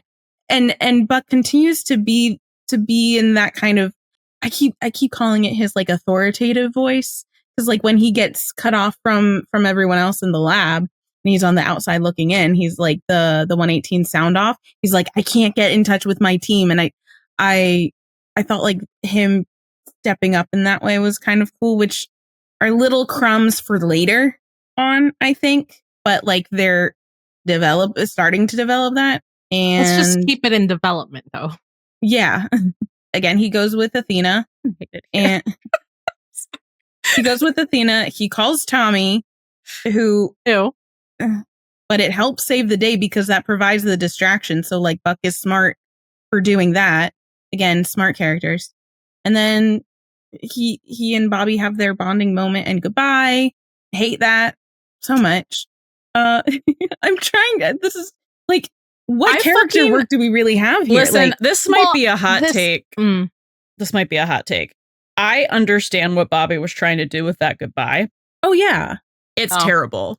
Yes. And this, I'm like, literally until Bobby's dying breath, he did not fully understand Buck. And that bothers me. Because if he did, he wouldn't have said this, worded this way to him. Because I think he was trying to say to Buck, don't close yourself off from everyone. Like, they need you, because he like knew that he would self-isolate in his grief. Like, he would fall apart. So I think that was his way of being like, you're all going to need each other. But he was like, but if I word it in a way that it's like in order as his captain, or that like they need him, right? Because that's what he's observed, is that like does best when he feels needed. But instead, what Buck is taking away from that is I can't feel my own feelings or grief, pick up the pieces because of everybody else. I have to, I have to be here for everyone else, especially because I wasn't in the lab with Bobby and I didn't have to go through all of this with them. Also, kind of like going back a little bit, like the way I watched when I was watching these episodes, and I was like thinking about Buck's arc during it, or what he was doing. He was like super helpless. Like he couldn't do anything. His worst nightmare. To the point that that was another theme. Worst nightmares. That yes. Oh, I thought you were gonna say helpless, because I was thinking about being helpless is also a theme for these couple of episodes. Yeah. But like, because like he can't go and get his team. He can't do that. He's being babysat by Athena. He has to call Tommy of all people to get them out of there. That was like the only thing that he was able to really do. Mm-hmm. And then now with Bobby's last couple of last words to him, it's like, well, this is the only thing that I can do, which is shouldering everyone else's grief and picking up all the pieces. Mm-hmm. And he prefaces that by saying, you're going to be okay. And it's like, and Buck is taking from that, I have to be okay. Exactly. Because everyone needs me. And I just fucking, I'm so sorry. I know that you're dead, Bobby, but what the fuck? It's one of those classic, like, even if you're not, you thought you were dying. Yeah. It's one of those classic moments where Bobby is trying to impart like sound advice, but the way he delivers it, especially to Buck, is just like slightly off center. And we see that time and time again. Like the meaning behind it is good. Like what he means, what Bobby means behind it is good. But the way that it's taken by Buck and the way that Bobby actually delivers it to Buck is just, it's not what he was trying to do. And I also think that in this moment where Buck is receiving the last orders from his captain, Bobby needed to be a dad. He needed to be his dad. A captain. Yeah. And Bobby didn't really understand that. So like, Han, kind of what you said earlier, like Bobby still kind of doesn't understand Buck in that way. And I feel like for that to be their last interaction, potentially their last interaction, is so like disheartening. He should have literally just told him how much he loved him. Yeah. Not just, I love you, kid. His dad, not his captain. I know a lot of people, I think, accept the I love you, kid as like the acknowledgement of the relationship, the parent, like child relationship that they have. And it needed more. It needed more because they've never discussed it. And he calls him kid all the time, but like he does. And if they just have never discussed it, and I just fucking hate this because this is the only parent he has. Mm-hmm. It is. Yeah. Yeah. I mean, Maddie kind of, but she's more of his sister. Bobby is the only positive parental figure he has ever had. And Bobby thought the best thing for Buck was to be his captain. And then tells him to leave. Let's see. And I also have an issue with that, but then I'm also like, would he have left if it wasn't in order? That's the thing. I don't think so. But also, since when does Buck like all of the orders? Yeah. He picks and chooses. He does. But I think he left because Bobby said he wanted to spend time with Athena. And I think that's the only reason. And honestly, and that's the thing. Like, I really feel like he could have just said that instead of saying, I need time with my wife. Like, it was very authoritative. It was very just like, I'm the captain. Listen to me. Instead of like, hey, son, I love you so much. Oh, not even, hey, kid, please. Yeah, like, yeah. Like, I need you to leave. I want some alone time with my wife is the last words that Bobby Nash ever says. Feels a little colder. Mm-hmm. But I think that was maybe like a way to push Buck away, to like push him to leave. And yeah, and it's fucked up. I'm sorry. I hate it. It is. Yeah. And because it's like his last wishes and whatever, Buck does follow that. Mm-hmm. But like, it's destroying him. Well, and also he's very used to getting dismissed by parents. Why'd you have to say that? Yeah. He's used to being told to leave. I need you to leave. Why'd you have to say that? Why do you think I'm so angry about it? I would really like to not cry for another episode. If I put my fingers here, the tears won't can't fall, even right? see what she's doing. She has her sleeves like draped, like under. Gravity, you can't catch me. Oh my god. Anyway, I think this concludes Buck's arc. I mean, no, it doesn't actually. I think I forgot a bunch of other shit. No, it's fine. I mean, it's not much more, but like we do see him like utterly, completely destroyed in that hallway, and then 2 weeks later, he's very obviously and still don't feel what he said. He's so pretty crying. Yeah. Yeah. But like 2 weeks later, we see him in a very different place from where we last see him in 15. And it's like, oh, conceal, don't feel. You are taking Bobby's advice to heart, but it's not serving you. Yeah. It's is it season 4 when the Buckleys visit for the first time? Yep. His parents are like, he seems, oh yeah, because she calls them and is worried about Buck because he's what? In therapy. We get another therapy mention. Mm-hmm. And they're like, he seems fine. And she's like, yeah, I think he's better at that than we think he is. And they're like, at what? And she said, being fine. This is, like Maddie should know. Yeah. So, I mean, I think it is completely in character for him to kind of I think it is too. Be holding down the grief fort for everyone else. And we see this when he goes to like collect Chimney. He has his like little authoritative Buck voice. And I think it's almost like an emulation of Bobby a little bit, that like very like authoritative, like, you know, put down the drink and let's go sort of thing. But also the advice that he gives to Chimney is really lovely. It's like, I think you're just supposed to live. Like, that's beautiful. Yeah. However, I don't think we've seen him crash out yet, because we know with Buck, if he tries to hold stuff in, he's like a little volcano and is going to explode at some point. Yep. So, but will it explode with the earthquake or after it? I don't know. So 2 things. One, we already talked about the main reason I think that he is doing what he's doing right now, which was because it was Bobby's last wish. Oh, yeah. Or order, however you want to look at it.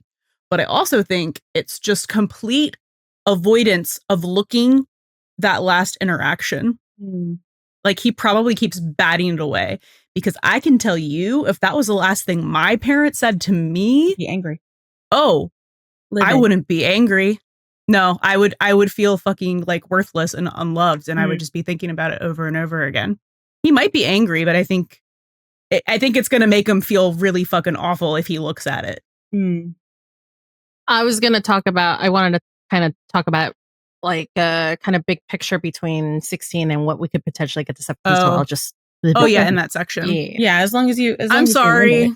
I got in. I'm in Buck's head right now, so I'm just saying all the Buck head things while we're in the Buck section. But I can stop. Yeah. So I wrote down like, he's probably a ticking time bomb. We've been new. A bomb, you say? A bomb and Buck. The Buck foundations Buckley. Are gonna likely place for a bomb to be. So, would you say that he's under pressure? Boom, boom, boom, Wrong one. It's always the wrong one. They use the Billy Joel pressure one. I don't think there's anything really else about like the character arc. Just like we see him at the procession, he's the one that like puts the captain's hat on the truck. Yeah. So Chimney does like hand it to him. Hand Buck the helmet, and he puts the helmet on the truck, and there's this really lovely moment as he's kind of like caressing the turnout suit. And I guess you could kind of see like if they're starting to set up like Buck being captain or whatever, that is like the literal like handing of like the reins and stuff like that. But I don't want it. That's another thing. I just don't want it yet. Absolutely not. Yeah, I think we've said before it's a little premature, but like that moment, lovely. Yeah, nice. I'm sorry, it's nice. I hate it so much. Yeah, no, I know.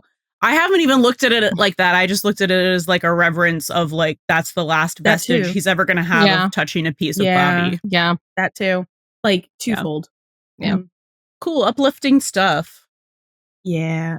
So here's our 1 minute of Eddie. I'll read off all of the highlights that I put down. Okay, get ready. Let me get out a pen and notepad. Eddie's character highlights: off-screen, grief beard, single man tier, crumpet. Hey, what the fuck are we doing? Okay, we can move on. No, I'm kidding. But that was so quick. That's it. I'm sorry. I might have switched the order of crumpet and single man tier. My apologies. It's been 3 weeks. He didn't show up for 3 weeks. He's poor. He's surviving on Uber money and paying rent. He can Uber in LA. Paying whatever. monthly Maybe he payments. didn't want to leave Christopher with his parents for that long. Yeah. Could have taken Christopher. You should have taken Christopher. I know. I have thoughts on that. That sounds fucking fake to me, but whatever. Sure, we'll call that in character. And then we have off-screen buddy reunion hug. So canonically, since that happened off-screen, there was also some tension there. I don't know. What else? Just off-screen. He came, he ate with looks and food. He served looks again while crying. And he was there. It was phenomenal acting. I guess. He was there. Yeah, I mean, 3/4 of the way into the episode. The most interaction he had with a character wasn't even Buck, it was Ravi. Ravi. Which, I got thoughts about that. Tell us your thoughts. We all know that was to diffuse any type of tension. And I'm a little concerned with what we might be getting later. But yeah, that's what that was. Because the last thing we got with Buck and Eddie was the whole, well, are we transitioning into Buddy? Because like, I mean, at this point. What else is there to say about Eddie by himself still? I told you it was 1 minute. Well, we all know how he feels. Just with one line. Oh, well, yes. Just with one line. I should have been there. I should have been there. Yeah, you should have. Yeah. But hey, he's here now, says Buck. Anyway. Yes. Mm-hmm. And then they have their little whatever thing they do with their eyes. And like Buck's little like smile. Oh yeah, when he's like, oh my god, I got a surprise for everyone. Look who's here. And here's the Disney Channel crossover star with reveal. Reveal. Yeah. Or like those epic MCU cameos from like very, you know. Yeah, it's a very like classic TV kind of like character reveal, someone you haven't seen in a long time, where it's like the person is standing in front of them and like steps away and it's like, oh my god, it's that person. Wow. And I'm just like, you shouldn't. Time and place. It's the only time we see Buck smile in the entire episode. Yeah. And Eddie, I guess that speaks volumes. I don't know. It does. But it's such a small moment. And it's like, at least they're in the same shot on screen. At least they're sitting next to each other at the funeral. Yep. I crave death. We have really reached the destielification. We really are. We're like, oh my god, not only was Cass in the episode, but him and Dean had screen almost time together. Bumped shoulders. Like they fucking Eddie did bump shoulders. Oh my god. Just fucking hate it here. This is such weird behavior. Yeah. Him step away from the supernatural. I'm telling you. That's the guide. That is not it's an anti-guide. It's the what not to do guide. Anyway. I don't fucking know. Is there anything else to say here? Oh, I guess we already talked about the Buddy of it all.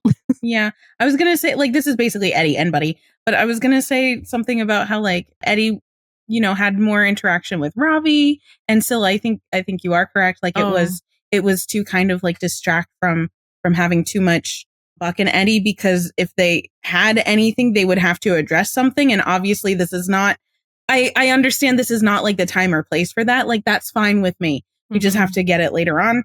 But I also thought it was sweet that like Ravi was looking to Eddie for some more advice. And I think that's all that happened for Eddie. They couldn't have given me a shot of the couch with like some blankets and a pillow on there or something. Like, give me something. Is he sleeping in Christopher's old room? I don't fucking know. In like that little itty bitty twin sized bed? It can be whatever we want because it all's happening off screen. So great. They share a bed.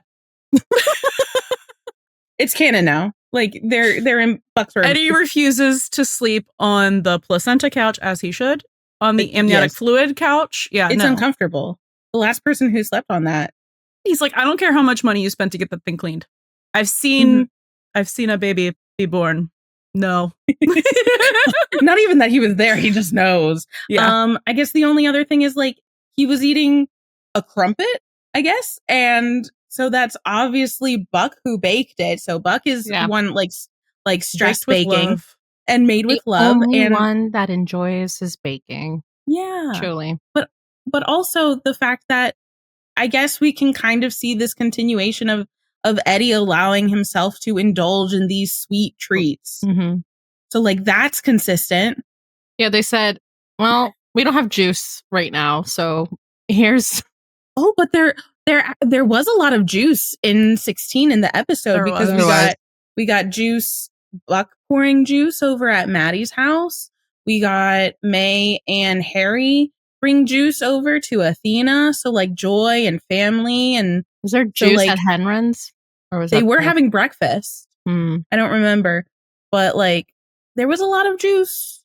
Juice theory is still alive and well, alive and kicking, unlike some other things. Jesus, maybe. I'm gonna caveat everything. Like, did you say like this show? I said like my faith in this show. Very questionable. Yep. So also, future Rachel, feel free to cut out all of the negative things if Bobby's actually alive. No, I'm leaving it. No, cut it out. No. Why? Comments like that don't need to stay if he's alive. Oh, these kind of got it. Okay. Yeah. Like, got it. I was like, the stuff that we talked about, that should stay. No. That's fine. That I don't need to be like faith in the show. Yeah. Well, we still wouldn't, by the time this comes out, we still won't have seen 18. The loss of faith is tentative. Like, it's all very in limbo right now. It is. I need to see how they're landing everything, too. Would you say it's in purgatory or the empty? Not the empty. There's no way out. Rather? I think it's in purgatory. I think it's in purgatory. There might be a way out. There might be a way out, but it's going to be complicated to get there. And there's a lot of things in there that could more likely go wrong. Yeah. Yeah. They might just leave Bobby for dead, but we get Buddie Cannon. That's not a win scenario for me. I can't think about Buddie Cannon. I can, but but I can, but like, nah. I've had to because of the me closing on Buddie alive maxing. I'm like, okay, let's just shift focus. Bobby alive? Because Bobby alive. Yeah. What did I say? You said Buddie alive, Max? Well, they might have an NDE, but who knows if that's an N? Oh my God, Rachel. Stop. You keep that shit to yourself. For real. We don't need another one. Anyway, sorry. I've had to switch from Bobby alive maxing to Buddie maxing,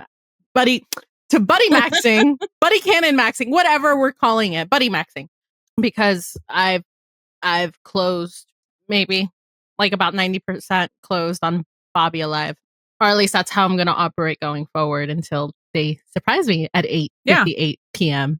on 5/15. And if they surprise me, that's great. And I'll be in a place where I can enjoy that instead of Bobby alive maxing when I don't really believe in it as much anymore and then getting disappointed again and again because mental health. I cannot. I will live with it somehow if it's not, but I'm still like, I don't know that I get there's evidence. Yeah, I get it. It's the hope. I get that there's plenty of evidence. We'll talk about that in a minute. We have some new, hopefully fucking temporary sections called What Worked for Us and What Didn't Work for Us. Because normally things just work for us. Like, even if it's a storyline we don't like, we think it's like well written, that kind of thing. Yeah. But this, again, tentatively, until we see how it lands, there are things. But anyway, we'll start out with the positive. What worked for us? Being positive. Spoiler alert, it's a short list. I was trying to come up with more things, and I was like, there just aren't. There just aren't. It's little things. The number one thing that worked for us was Eddie being on our screen. Do that more. Every episode, much, much more. Like he's a main character. Maybe. Just an idea. Well, because he is. Yes. Wow. The acting. Mm-hmm. Like, this was like, said. If the Emmys cared about network television, this would absolutely, like 8/16 specifically, maybe 8/15 for like Peter Krause as well. But like Angela Bassett, Peter Krause, Kenny Choi, this would be like for your consideration level episodes. Acting. For their acting. Like it's Angela Bassett and KCCU. The Kenneth Choi Cinematic Universe. Oh my God. With Angela though, I I need her. I really hope that it would be a for your consideration for an Emmy, because like she channeled, the last time I saw this level of acting from her was, I mean, she's always great. Don't get me wrong. But like this kind of level of like this visceral, like this like grief. Like that kind of grief. The last time I saw that was with Wakanda Forever. Yes. And I like immediately got nominated for that. She got nominated for that and didn't get the Oscar. And I think there is commentary in the beginning of season 1 about that, actually. And I think it's funny. But so not season 1, I'm sorry, season 7. Beginning of season 7. And yeah, like I really hope that they do consider this for her to get an Emmy nom and maybe even win, because she deserves it. She really deserves it. She does, but on the same side, I don't want Tim to think that this was good. So only parts that made it good was Angela Bassett. I know. Because she's Angela Bassett. Yeah. Like she could read a telephone book and make it like an Oscar-worthy performance. That's true. So she can do anything with no matter what kind of material she's been given. But like the way that she was able to like portray the nuance between her projecting of Athena's case into how she's actually feeling and like letting that out with all of the pain and the anger and the sorrow was like that I think was the only cathartic experience I had while watching these 3 episodes. Her scene with Hen, where she like had her little breakdown, that was... Yes, that's what I'm talking about. Yeah, that was the moment for me of that episode. Yeah, and Kenny was just phenomenal. Anytime he cries, like I'm crying. Yeah. He just pulls from like something so deep in himself, and it's, I think Oliver posted on his Instagram stories like a masterclass in acting, and like I can't really say anything more praiseworthy than that. Like that is both of them. Like bravo. And then I put this point. I liked parts of the funeral. Like I liked the scale of this is a weirdly specific thing. Like the pomp and circumstance? Yeah, like I liked the scale. I liked how big they made it, because they were in like this giant church. You saw all of these extras. There were so many flowers and pictures. And then the whole processional was so big. All of that for a 3-minute montage. I gotta be so for real with you though. They could have filmed that on a closed set and had it have the same effect. What was I looking at around that would have made a difference? Nothing. Maybe they needed more space, maybe? I don't know. They have city street sets. Yeah. Is my thing. So, I don't know. So, anyways, could they have probably replicated some of the scale on a set? Yes. But I did like the scale. I liked how big it looked. I agree. That was that for the funeral. And then I think we've already spoken about it, but Bobby's goodbye speech to Athena. Again, not the fact that it was happening, but the speech itself about him, like not choosing to leave her, and how, he started a new life when he asked her out to dinner and she said yes. I thought that was lovely. And then I also liked the Bucks 118 sound off. I mentioned that earlier as well. I don't know. Something about that like tickles my brain when that very specific moment. Yeah. It's what he does with his voice. It's very Yeah. I don't know how to describe it, but it does tickle your brain. Yeah. It's like it's one of those Buck cadences that just like get stuck in our head so often, but also like, when he reaches like pitches that only dogs can hear, when it's like, he pulls his voice like from the deepest parts of his diaphragm, Yeah. I loved getting more Ravi. Yes. I love that we just got like an illusion that he has people in his life. Never had that before. He was talking about like, I don't know if like I should call them. We don't know who them are, but like they exist.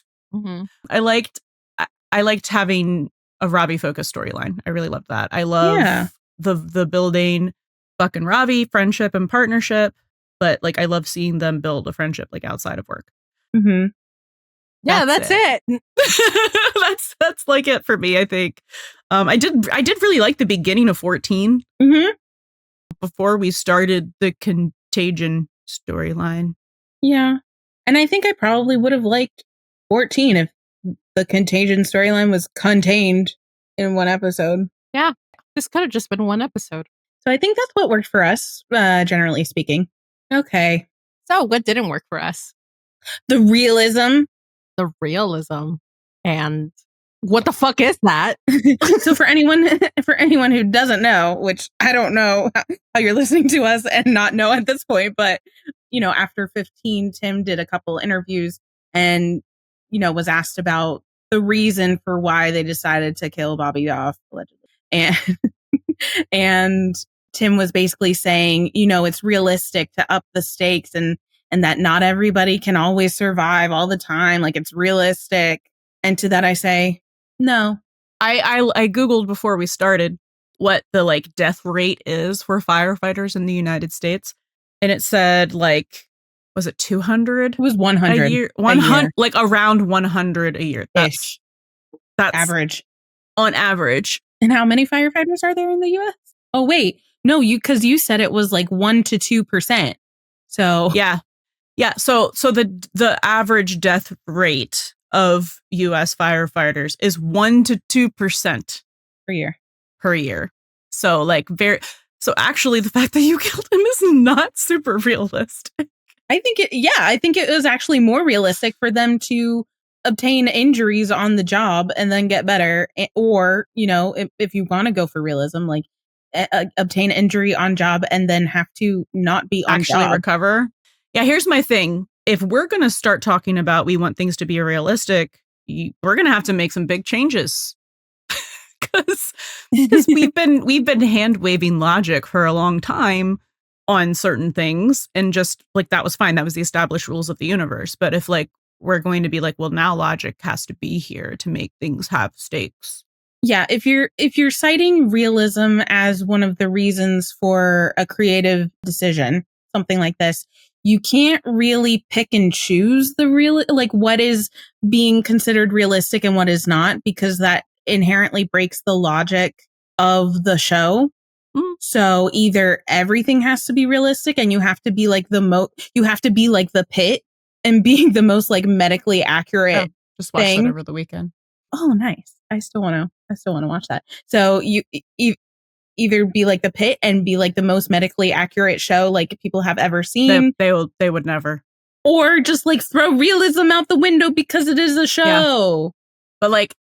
But just on principle, if you're going to kill someone because of realism, kill them in a realistic way. And dying because you got exposed to an aerosolized virus that is not airborne is not realistic. Yeah, so it's being realistic about the fact that characters die, but not being realistic about the way in which he died is kind of a logical fallacy to me. And the way they talked about it made it sound like it was like one of the deadliest diseases and like it was guaranteed that you would die from it. No, they even said in the show it's like 30%. Did they? Because Moira was like not talking like that. Well, I think the army people were talking about the regular strain, so I think the strain that she made probably made it more deadly. But like, all right, whatever. But again, realism, she created a super strain and an antiviral before lunch. Like, sure. Then we used a needle this big on a rat this big. I can't, and it was fine. I'm sorry. Whatever. No, I can't. If you want to kill a character because of realism, everything in that episode needs to be the most realistic shit you've ever done in your life. I'm sorry. I guess I take it more as like a conceptual realism as like, but anyways, can we move on? Yep. I hate realism. So what didn't work for me was like how fractured the 118 was, specifically in episode 16. I get it, and I get why they were all like separated in 14 and 15. I think that was a fine like plot device decision sort of thing, because I get what you were doing with that. I didn't like how it was continued. I'm not saying I liked it. I'm just saying I get it. Okay.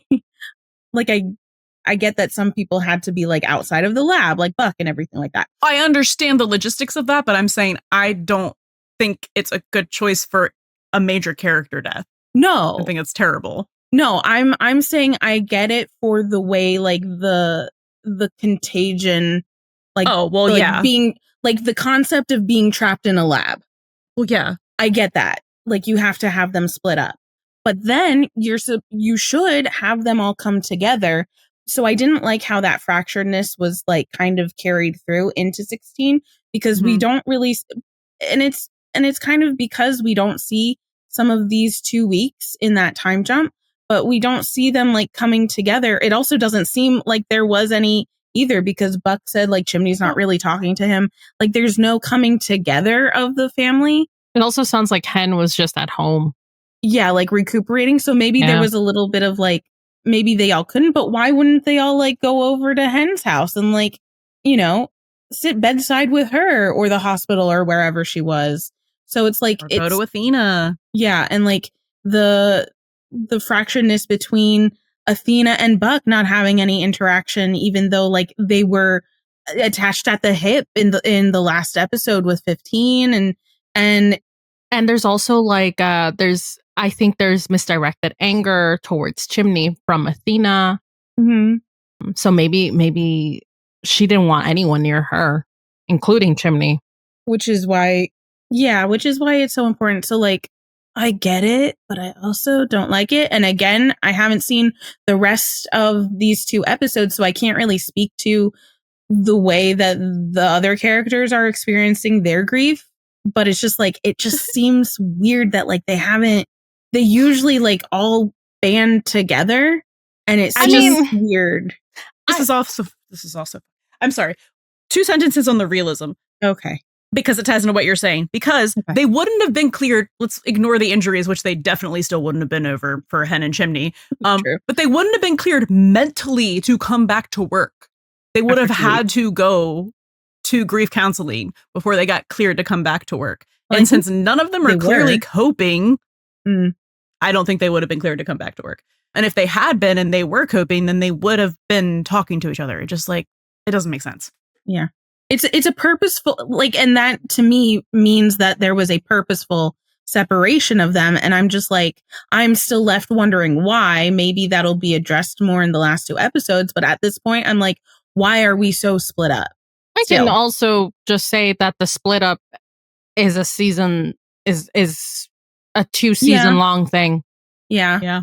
Well, it's the way less of a focus of the found family, which, has been more of a problem since we've started season 7, especially. You would think this is how you'd fix it, right? You would think this is how you would fix it, but also you'd think you would focus on that for the episode where you're killing the main character that is the center of them, and your show is about found family. Yeah. And you guys know that. You told us that in the 2nd episode of the entire show, and then you were consistent with it.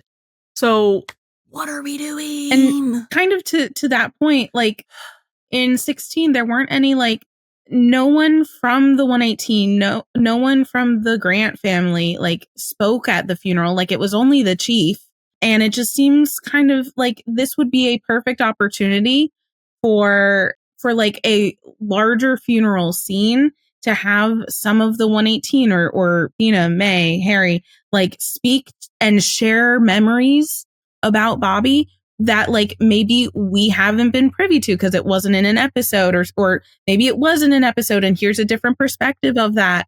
Like the 709 montage from Ashes to Ashes felt more impactful to Bobby's memory than, because we got to see this montage and these interactions between these characters, and we didn't get to like share any memories of Bobby. Which is why the people who are still Bobby alive maxing, I mean, it's valid because this is a really, they did not bring that funeral home. It was not great. It was like 3 minutes when we should really be either talking about Bobby, honoring Bobby, having the 118 together, reminiscing, and we didn't get that. I don't know if this is something that they're planning on doing maybe at the last episode of the season. They could, because they could try to mend like this fracturedness that we're seeing right now, but I don't know. We don't have all the context yet. Nope.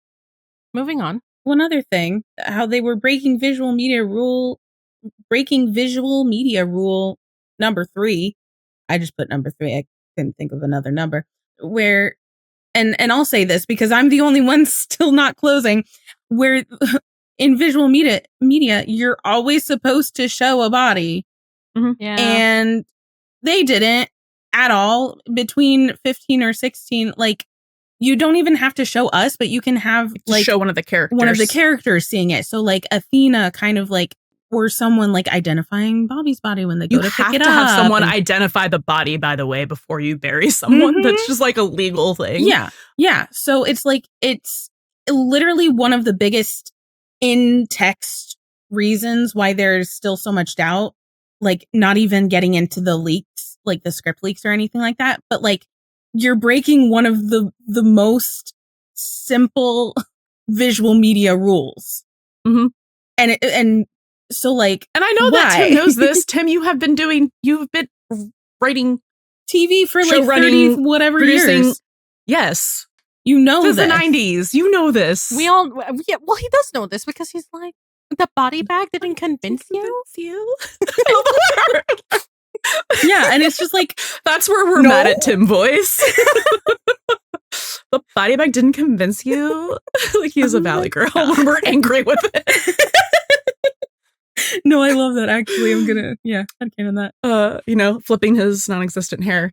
So it's like, that's just specifically looking at how the episode aired and the episode is read. That is weird. I don't get it. Like, because that just puts so much doubt. And like, what also doesn't work, just piggybacking off of that, is all of the fake outs and all of the textual stuff that you guys put on the show on purpose to foreshadow things, to parallel things, to plant little seeds for us to find, and the GA, because they're never super subtle. I don't say that like meanly. No, like that's one of our favorite things. We do. We love picking up on that. But you've been doing that not just all season, but you've been doing it in this 3-episode arc, specifically to show that he's alive. Like, we've gotten buried alive. We've gotten Bobby almost dying and then surviving in 14. Because in 14, like, there's just so much. I'm not going to go over it because we went over a lot of this already in like 3 different places, and you guys have probably seen all of it. If you haven't heard our 5 stages of Bobby grief special, go listen. There's so much textually in there to point the viewer towards thinking that there's going to be a resurrection arc, that there's a fake out, that there's going to be some sort of miraculous recovery, and then operating under the assumption of the story that they are telling us right now. Yeah. They were like, well, we just showed you all of that to be like, actually, no, we're smarter. What? Yeah, and specifically in this case, the false hope that is kind of spurred on from Athena's case that she takes with Leah, and thinking that she saw her son who passed away, however many years ago, and it's like, that whole thing, I know some people are like, it's kind of a slap in the face to people who are thinking Bobby's alive. Like, this was written before the script leak. Yeah. So like, it's not a slap in the face against the fans who are thinking that. But they know the story that they're telling, and that people would naturally believe that. It's anticipatory that there would be a about contingency. it. Yes. No, what really is a slap in the face is saying that he took this idea from like the Hot Shots episode and the talking the fan off the ledge. That's a snap. He was like, I that was like me pointing to like thinking of I was going in that direction. And I'm like, you're arguing against yourself in the own meta analysis that you put in your show. Because in the Hot Shots, Brad brings his character back. So but that's not specifically part of to talk a guy off the ledge. No, like, Like, that's not part of these episodes. We did talk about that in our grief special. But about these episodes, about specifically this case that Athena did, that they stole from a real story that took place in Philadelphia in 97. And do you want to know something super hilarious? Tell us. In that true story, the kid actually was kidnapped and alive. Ooh. Now they weren't buried, like exhumed the body. It was the mom with the kid that she thought died in a fire, like as an infant. She was at a birthday party 6 years later. Oh, similar. And she thought it was her kid. Like it just the looks, the spirit, like she just had a feeling. And she like pretended that something was in the girl's hair and took a couple strands of it and did a DNA test. Which is like ethically, like she begged, but she went to the police and like begged them to do it. Like she did go through the authority channels. And I mean, like taking a couple strands of a kid's hair is kind of weird, but like when you feel so strongly about that, like I get it. Yeah. But that's crazy. So like in real life, the story that they pulled from real life is actually has the ending that it's really seemed like they were going to do in this episode. And they did that fake out thing again, which really threw me off when we were watching. And I was like, but literally everything that you set up here is leading me to believe that like it is going to be her son. And then it wasn't. And I was like, huh?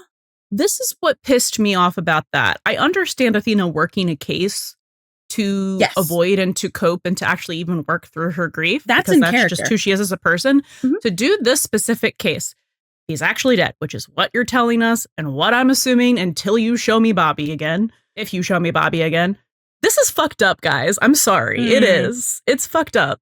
Why was this the case that she had to do to like give the audience hope that entire episode? And because most of the episode was that case. Yeah. Like and then they like yanked that hope away. Yeah. And they utilized it in a way to like get Athena to try to start in the acceptance stage, but it was just such a weird like stark flip-flop to me. And I was like, wait. If you are trying to tell a story where you actually want your audience to think that Bobby is dead because he is dead, then you're doing a really bad job. You're doing a really bad job. And you are not doing a good job of not only making everyone who's watching like see that he's actually dead. It feels like people are being mocked, even people who don't think he's still alive. Like I'm sure there were general audience members that were watching that going, what? Like I told TJ about the plot and he was like, oh my God. And then he still wasn't alive. Yeah. Like, yeah. Like for any kind of viewer, like GA, whatever the heck we are, like it sets up an expectation. I don't know what to call us. It sets up an expectation and then it does that switcheroo fake out thing. But I don't think that kind of fake out is in good faith. Does that make sense? Yeah, a fake out is fun if it's in the direction of, oh, a thing is good, not fake out in, oh, you think there's hope for something and we're listen, we all live in the real world. We have that. We're good.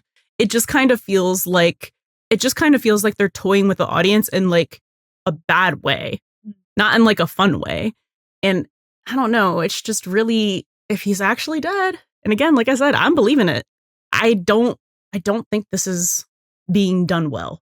You didn't honor his memory. You didn't honor the characters who all loved him and their grief. I mean, we still have a little more to go with that. So like, I'm willing to hold out some judgment, but like I get it, but the episode still, where it's supposed to memorialize him, like no, it just doesn't work for me. Yeah. So I guess like in that sense also like how little time was actually dedicated to Bobby in 15 and 16, because in 15 we had the chasing down of Moira, and then in 16 we had Athena and her case. We already talked about like it makes sense for Athena. However, there was a lot of time dedicated to it, right? I know where we could have shaved some minutes off. That fuck ass helicopter scene. I watched it on 2x speed today, and I still was like, why is this so slow? This is the world's slowest chase. It really could have been cut in half. I'm going to tell you that right now. And the fact that it was supposed to be 4 minutes, I'm like, bro. They could have sped it up a little, honestly. They could have stopped torturing the residents of LA, in half the time. That's all I'm saying. Yeah. Okay, here I will read this part of this Tumblr post by Red Rosie Diaz. Thank you. It's like that thing where they have the letters in the wrong place and the dumb person is always reading it incorrectly. That's me. But yeah, Red Rosie Diaz on Tumblr has a post about like what the episode should have done. And I think we covered a lot of it, but here's kind of like the TLDR, and it's about what you want the audience should be feeling. Yes, the character should be feeling, but the show is for the audience. Yeah.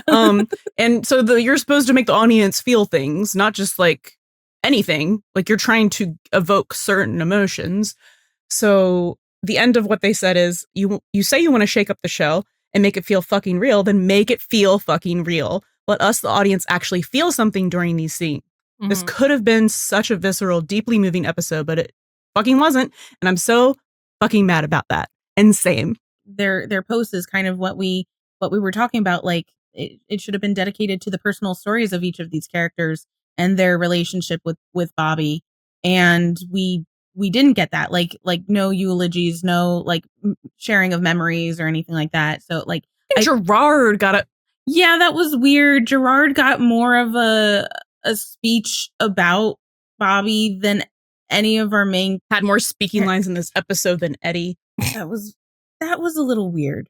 I thought Brian Thompson, who plays Gerard, I love Brian Thompson.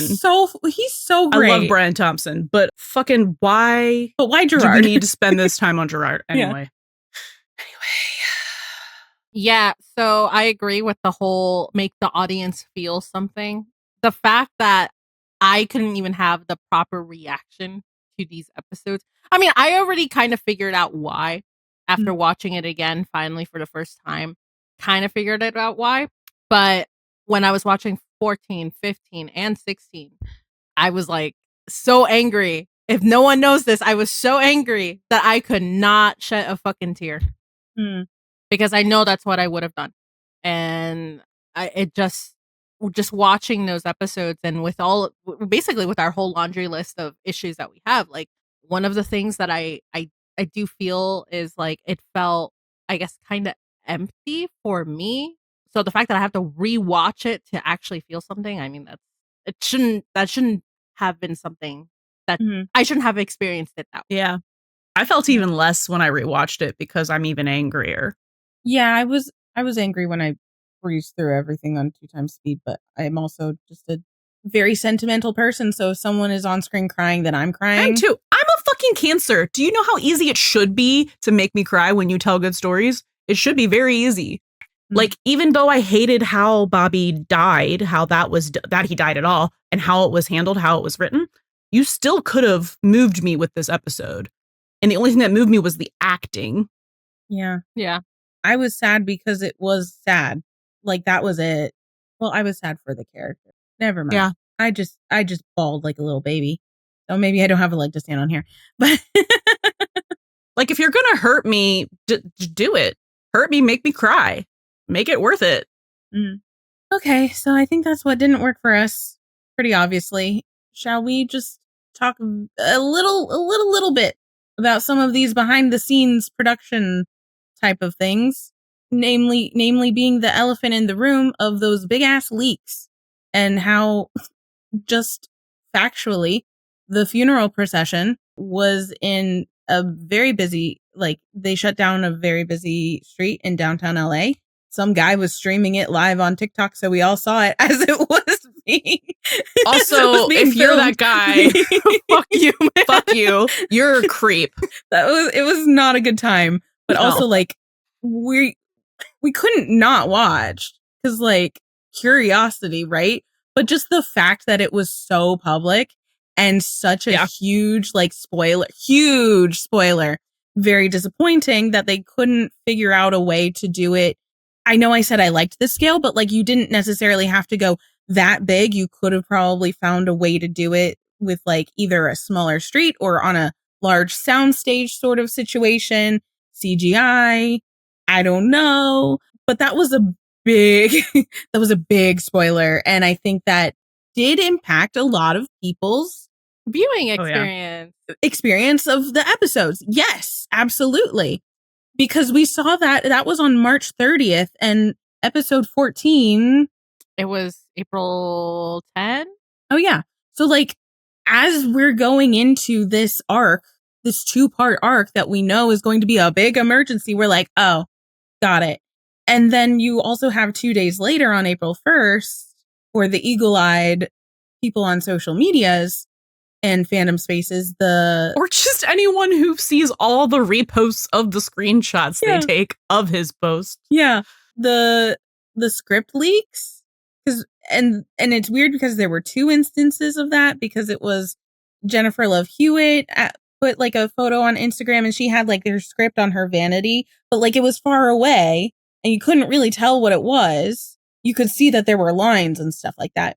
But then Oliver's video, where it like panned up from the page of a script to Aisha, which how can we say whether it was intentional or not intentional? I don't think we'll ever be able to say decisively until somebody confirms or denies. But even then, like, how can you trust that?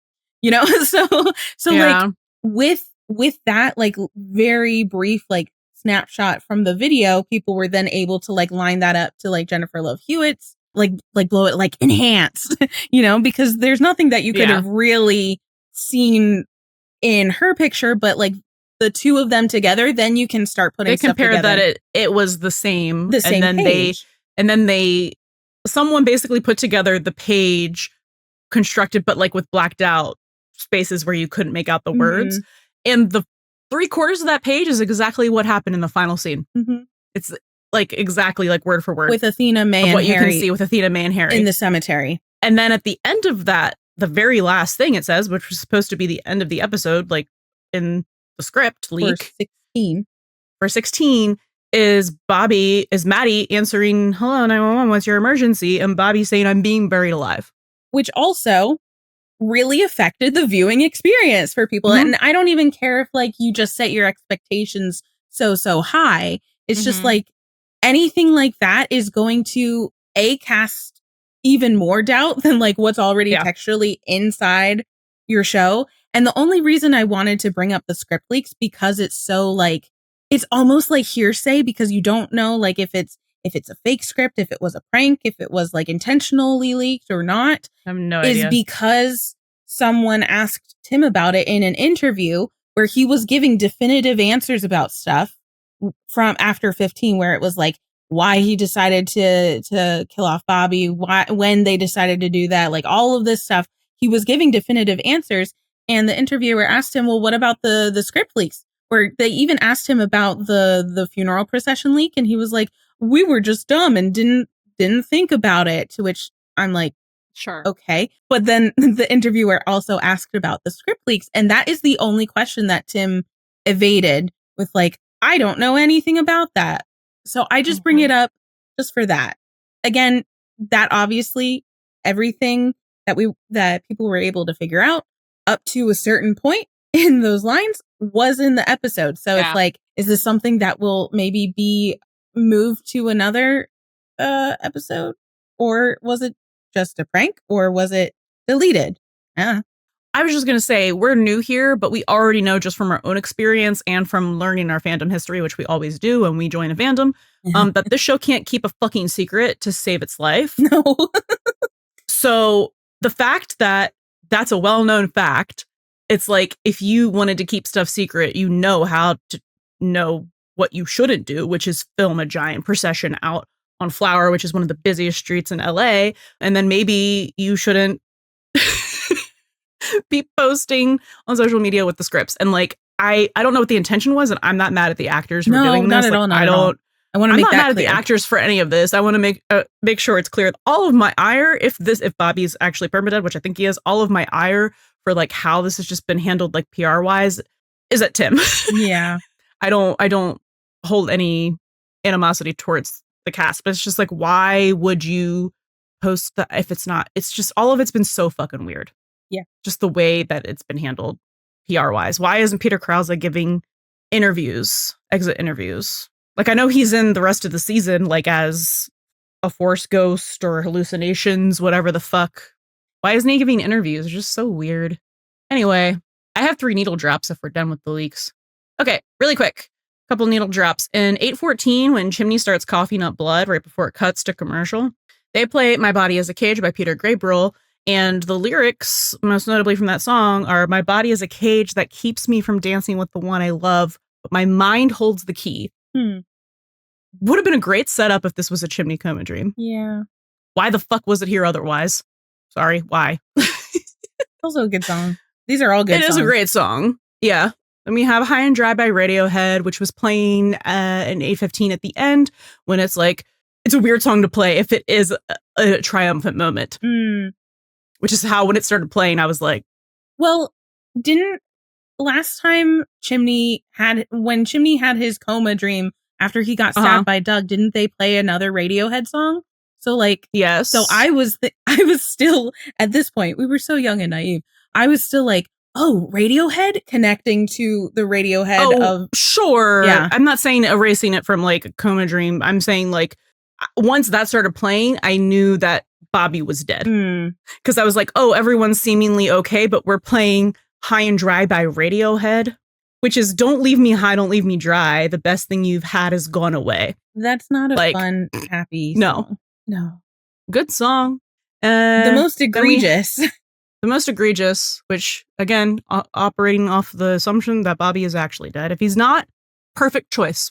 Yeah. He's really dead. What the fuck? I love that we get Hosier in this show. I hated how we got there. I'm so sorry. Just like, no grave can hold my body down. I'll curl him to her. This is Work Song by Hosier, by the way. Yes. Fantastic sorry. Work Song by Hosier.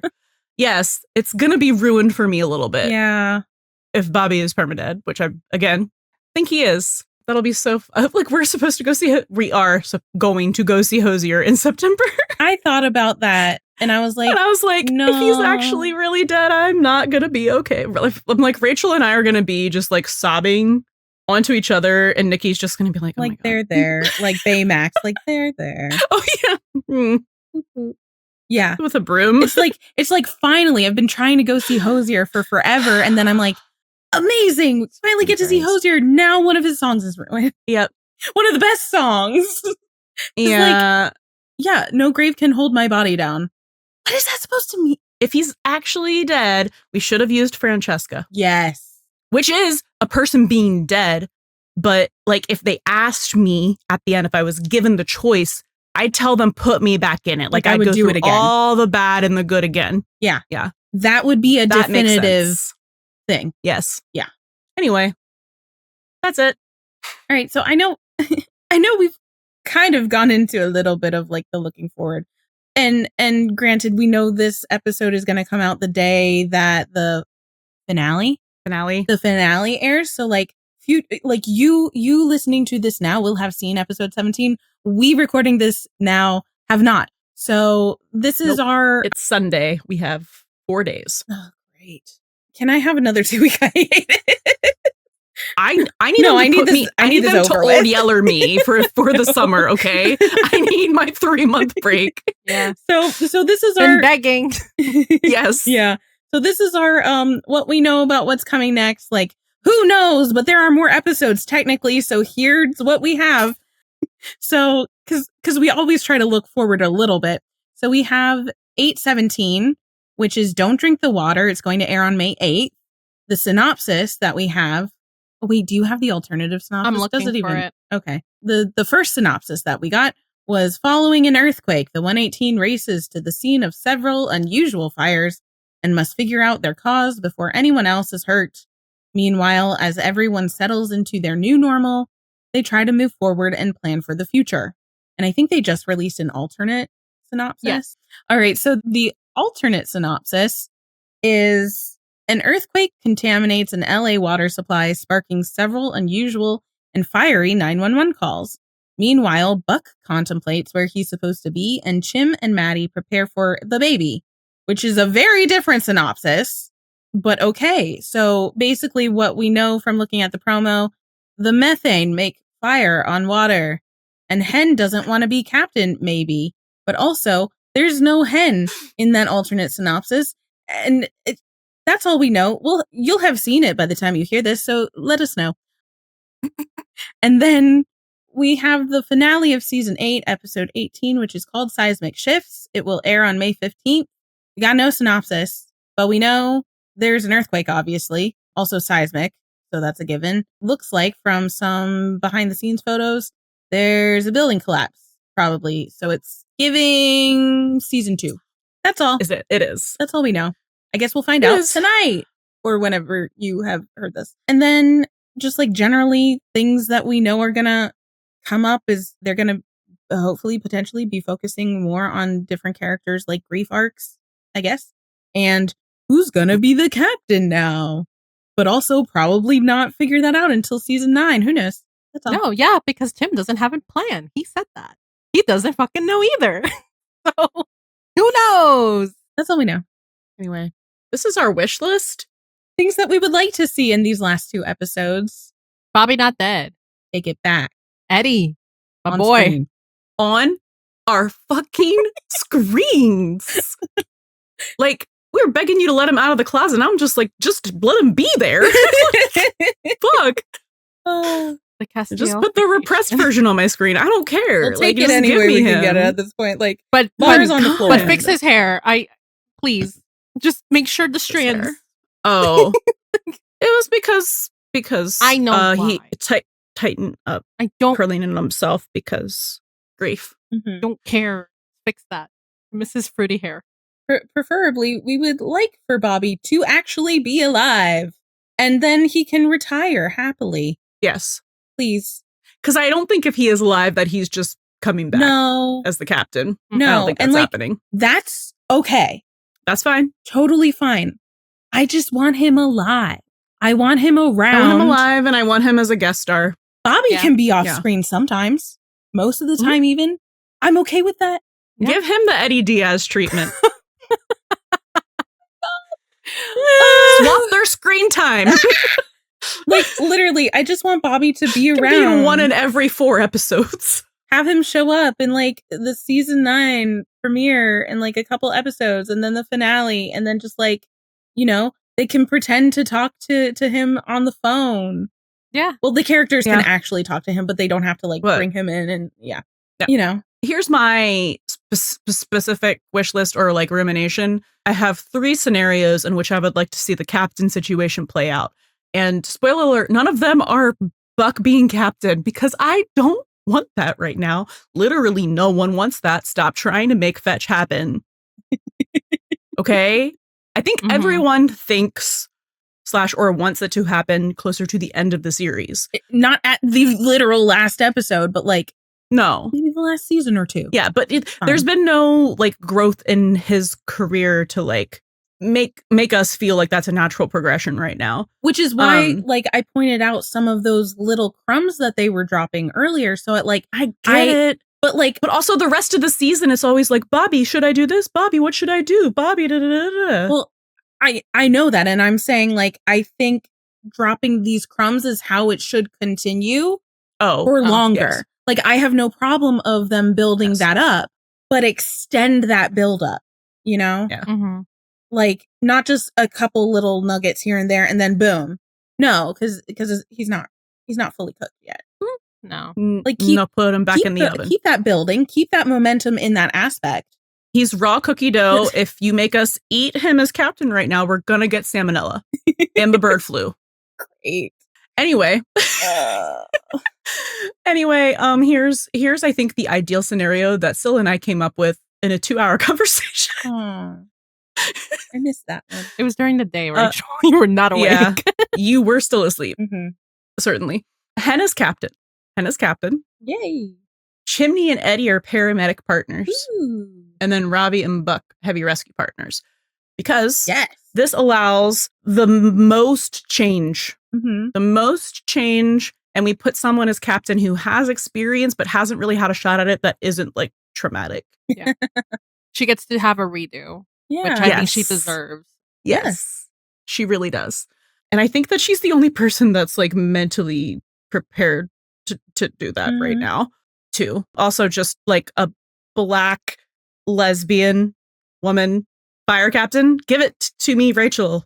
Here you go. We need that. Thank you. If it was in my power, I would absolutely, because like that is the best like kind of scenario. Because then you have Chimney and Eddie being partners, because Hen is obviously not and there. You get in, and we can have set up that bestieism, because we're setting in-laws. Yes, I have this. Well, this is how we get Eddie and Maddie in the same room together. True. Also that. Okay. But I was going for like, they're very clearly like setting up Ravi and Buck as like the new, well, not the new, there were never platonic best friends, as platonic besties. And then I think that they should do the same thing for Eddie with Chim. And that's also just in tangent about how they have been setting up Buck and Ravi as friends, because then you'll also see the difference between, a regular friendship and Buck will also see a difference between regular friendship with Ravi and whatever they have going on between him and Eddie. So like you'll be able to compare, contrast there, and the characters will compare and contrast there too. And Eddie too. Eddie's never had a best friend either. So, well, Shannon. True. Shannon. Well, okay. So his only other best friend he was romantically involved with. So here's, I think my second best choice. Syl, is this your second best choice too? Do you agree with this one? Yeah. Okay. Eddie captain. We know this is not happening. But don't Eddie get mad. Captain. Hail Mary. We think he'd be a really great captain, actually. He'd be incredible at it. Eddie captain, Hen and Chimney partners, and Buck and Ravi partners. Not as much change up, but like would be a lot for Eddie. And also add a benefit of way more screen time for Eddie. Because like, what are you going to do? Just have calls where he's not there? No, you can't. He's the captain. It'd be a pay raise for him. Yeah. Because he is like broke as shit right now. Okay. This is like, I guess, last ditch effort option. Chimney as captain. That man does not want to be captain. Absolutely not. No. That man hated being captain. But he can do it. We know he can. He would be a good captain. He just doesn't want it. He just doesn't want to, and I don't think we should make him do it. But if we must to keep Buck from doing it, then sure, fine, whatever. Then we're doing Hen and Ravi partners, because I think that would be super fun, and seeing Ravi become a paramedic, and then we can keep Buck and Eddie as partners, which you're like, that's not a change. But it is if they're starting to get romantically involved and then have to still be partners. Can I put an alternate in here as well? Sure. Because then if you have Hen and Eddie be partners. No, they're terrible partners. Okay. We already saw that. All right. I see where you're going with it for like the gay stuff. So sure. Temporary they're partners. Better as friends than work partners. But they did not work well as partners. No, I do remember that now. Yep. Never mind. Yeah, it was real bad. And they both got mad at each other, because it was like, it was like they were looking at each other like, why aren't you Chimney? Why aren't you Buck? Like, why aren't you reading my mind? You're correct. You have already figured that out. I'm so sorry for interjecting. So sorry for having thoughts. But I get your thought process. Yeah, that does make sense. Yeah. Yeah, I like that. Anyway, here are the options. Hopefully one of these is coming to fruition. Or they're giving us a new character. I don't either. I literally would rather have Buck as captain than a new character. I'm going to be so fucking for real with you. I do not want a new character, because I want Ravi to be a main, and I do not want any less screen time for anyone there, especially Eddie. I know I'm not going to shut up about it. I'm not. We wouldn't ask you to. So. I feel like I've been patient all season, and now there's 2 episodes left, and I've had like 4 sentences from this man for the past month and a half. So now I'm angry. I'm grumpy. Makes sense. I'm cranky. I guess my only other wish list item is with the earthquake or building collapse or something. I have said this multiple times. Some sort of like Buck and Eddie being not necessarily an NDE, Like, they don't have to be mortally wounded. They can just be trapped. They can just be trapped. It's okay. Yeah. They can be not hurt. They can be not hurt. I want to make that very clear, but just unable to extricate themselves. I really hope that because we do know what we do know is that they are filming in this location. Any Rude, Ryan, and Oliver were in this one location where it looks like it's a building collapse. And I'm just like, if we're gonna do this, can we have Buck and Eddie trapped in a? Because this is where I get concerned because like we really do need a buddy moment to end this season. We really need it. Like, come on, what are we doing? Yeah. So having I don't know, maybe Robbie's the one rescuing them. That's what I'm hoping. Well, that's what I hope. But if they're all trapped together, it's potential for another fan fiction moment. Yeah. I thought you guys were married or divorced. I thought you guys were exes or like, which I would totally accept. I kind of keep thinking of it as like almost like a Chamber of Secrets moment, you know, when like Harry and Ron and Gilderoy Lockhart go down, but then like it collapses and it separates. So like Ravi could be there with them, but on the other side, and he's able to go get help, but then Buck and Eddie are kind of stuck. So like they've all been trapped, and I've been saying this for months. Like I want Buddy trapped because they need to talk to each other. And this could be anything from like, you know, blowing up with his grief. It could be them actually talking to each other about literally anything. Just have the conversation because there's nothing else to do. And I'm not talking. It's not going to happen, Rachel. And I'm not talking about one has to be hurt. It's not going to happen. Hurt is fine. I'm not talking about mortally wounded, like on the brink of death, NDE. I'm just like, maybe one of them has like a sprained ankle. That's not what I mean either, and you know it. I don't think that they're going to like have an open conversation or that they're going to write them having an open conversation without one of them. And listen, I'm fine with an NDE. Make them conscious for it. Yes. Just don't have them pass out because then what's the point? They have to be conscious. They have to be forced to talk to each other, actually. Not particular on specifics, but like... Or one of them can realize and or confess something. And that's where... And then they can pass out. And that's where I'm thinking, like, there's a big emphasis on saying I love you to people much more often. And, I think it's going to be Buck. He's going to say it and then pass out. It's going to be Buck. It's going to be Buck. And it's really because Maddie is the one who, like, brought up the idea. And Maddie has been the person who's slowly but surely guiding Buck in the right direction about who the love of his wife is. But Patience of a Saint, that one. My God. Yeah. Like, for real. So like, and the other piece of evidence to that is the whole, Bobby saying I love you, kid, and Buck not really was in shock, not being able to say it back. So you have a missed opportunity, and then you have your sister introducing that idea or that lesson to you. Yeah. On top, thinking about what he would want to hear. Yeah. If Eddie were, you know what I mean? Yeah. Because he knows what he would have wanted to hear. Yeah.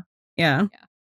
We could. Yeah. And to my point, because I did write a whole thread about this, I don't think it doesn't have to be like if this is something that comes out from Buck, it does not have to be necessarily something that is considered like, I guess, like a hint or like a, what did I say? Fuck my, please holding. Yeah, these are the only things that I wish for the last 2 episodes. The bar is kind of on the floor at the moment. I really hate admitting that, but like, I'm willing to accept scraps. They're gonna hate to see me coming if they just drop what they've been setting up for Buck and Eddie this entire season. They're gonna hate to see me coming all hiatus. I don't look forward to that version of these 3 months. I don't either. I don't want to do that. I want joy. We deserve joy. We deserve or I like angst. Give me angst, but don't just like fucking drop it. Like, give us literally just something. This is why I'm like, I really just like, I wish Bobby was alive because then I could stop having all of these doubts. Right. So anyway, what I was trying to say is like the act of maybe Buck saying I love you doesn't really have to be considered like a romantic I love you, but it would be to his potential romantic interest, you know what I mean? So it's still valid, but I also think what I had said in the thread that I had typed out on Twitter was kind of like it also doesn't have to feel like he's making the first move or he's making the act of choosing someone. And I think really this was in response to some discourse on Twitter because people were going crazy about the whole about who should be choosing and be chosen. Yeah. It's mutually both ways. Yeah. So yeah, that's what I want. Just say it, Buck. And bonk him and it's perfect because like it would bonk him in the head. Bonk. It would bonk Eddie in the head. Shut up. It would, and then it would give us the Eddie moment that we've been saying we thought we were gonna get. Yeah, which I still want, but I kind of want us to leave on a cliffhanger of Bobby more now. Like I closed, so this is where I'm. This is where I'm at. But it really, it goes. Sorry, one more thing. Listen, I'm passionate about this. One more thing, because it'll just bonk him in the head with love. Because clearly, even like your actions, and I know he understands that your actions are because he loves you, right? Like speaking Eddie over here, but like he's so in like this whole mental state of feeling undeserving and shit that I think he really just at this point needs to hear the words. Yeah. So yes, you're correct. Anyway, so I think maybe we could or should get a parallel to after the lightning kitchen talk. Yes. When he's asking Eddie what he remembers about the shooting. So if it's Buck if it's Buck, that would be a great mirror, like a great parallel mirror of Eddie being like, what do you remember? Oh God. Ooh. So it's kind of like adding a little bit of that amnesia fic in there. But amnesia or not like really. just angst. Because like if it is said in a romantic way and Eddie's like, does he remember saying it? Like, did he mean saying like, what do you remember about like what happened? Right? Like trying to get him to say it again. And Buck's like, I don't either. He could either just be like, I don't remember much about it and lie like Eddie that I think did. So too. Yeah, I think so too. Or he could be honest and be like, I meant it. Which it's Buck, so that might be what he does. Yeah, because also he can't lie to Eddie. No, but like he'd have to tell the truth. Yes, so it could be like, I meant it, but don't worry. This changes nothing between us. Jesus Christ. If it's romantic, but don't worry, it changes nothing between us. And then we get the look into the distance. But I want like the same face that he made in like 705. Yeah. Where Buck was like, I can't stop thinking about him. And he made that. Yeah. Well, I hate that face. Yeah. Yeah. Okay. I'm glad we were able to finish this off on a more positive light. I can buddy max in any circumstances. That is true. It's the only way to heal. Mechanism. That's the vision I'm trying to manifest. I know that this is already filmed, they already wrapped, but we're putting it out into the universe either way. And if we're right, give me something. If we're right, just know that we're recording this on May 4th. May the 4th. May the 4th be with you. Oh my God. Yes. And also with you. I saw a meme earlier on Twitter. It was like a Star Wars poster and then the Conclave post. I was like, yes, this is the meme of the dreams. The Jedi Order is pretty culty, so yeah. Anyways. Anyway, thank you so much for joining us through this. Whatever this was. We called it the cursed episode. The cursed season 8 special. What are we calling this? The cursed episode. Are we really just calling it the cursed season 8? I would. TJ had an idea for the title. Because I read him some of the texts that we were sending to each other like earlier when we were still on our way home. And I told him that we're calling it Schrodinger's Bobby. And he was like, that should be the title of your episode. Even though we tried to be like, no, we're going to do this like he's dead, and then I failed at that. I mean, you did specifically. You did. And then I kept feeling the need to emphasize that I do think he's dead. But it is Schrodinger's Bobby because we still talk about like how they set it up to make us think that he isn't. Yeah. Yes. So I don't know, just an idea. Yeah, I like that. Schrodinger's Bobby. First season 8 special. Bobby. Okay. Yeah. Remember, don't kill off the main guy. But if you do, Take a buddy with you. Thank you for listening to the Buddy System podcast from start to finish. We literally cannot shut up about 911, so please come talk to us on your favorite social media platform. We're at Buddy System Pod everywhere. That's BUDDIE System Pod. Leave a 5-star review on Spotify or Apple Podcasts to get a personal shout out in the next episode.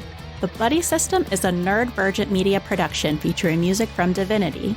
Can't get enough of the buddies? Subscribe to our Patreon for access to exclusive content and our Discord community. Catch you next time, and don't forget, Bring a buddy with you.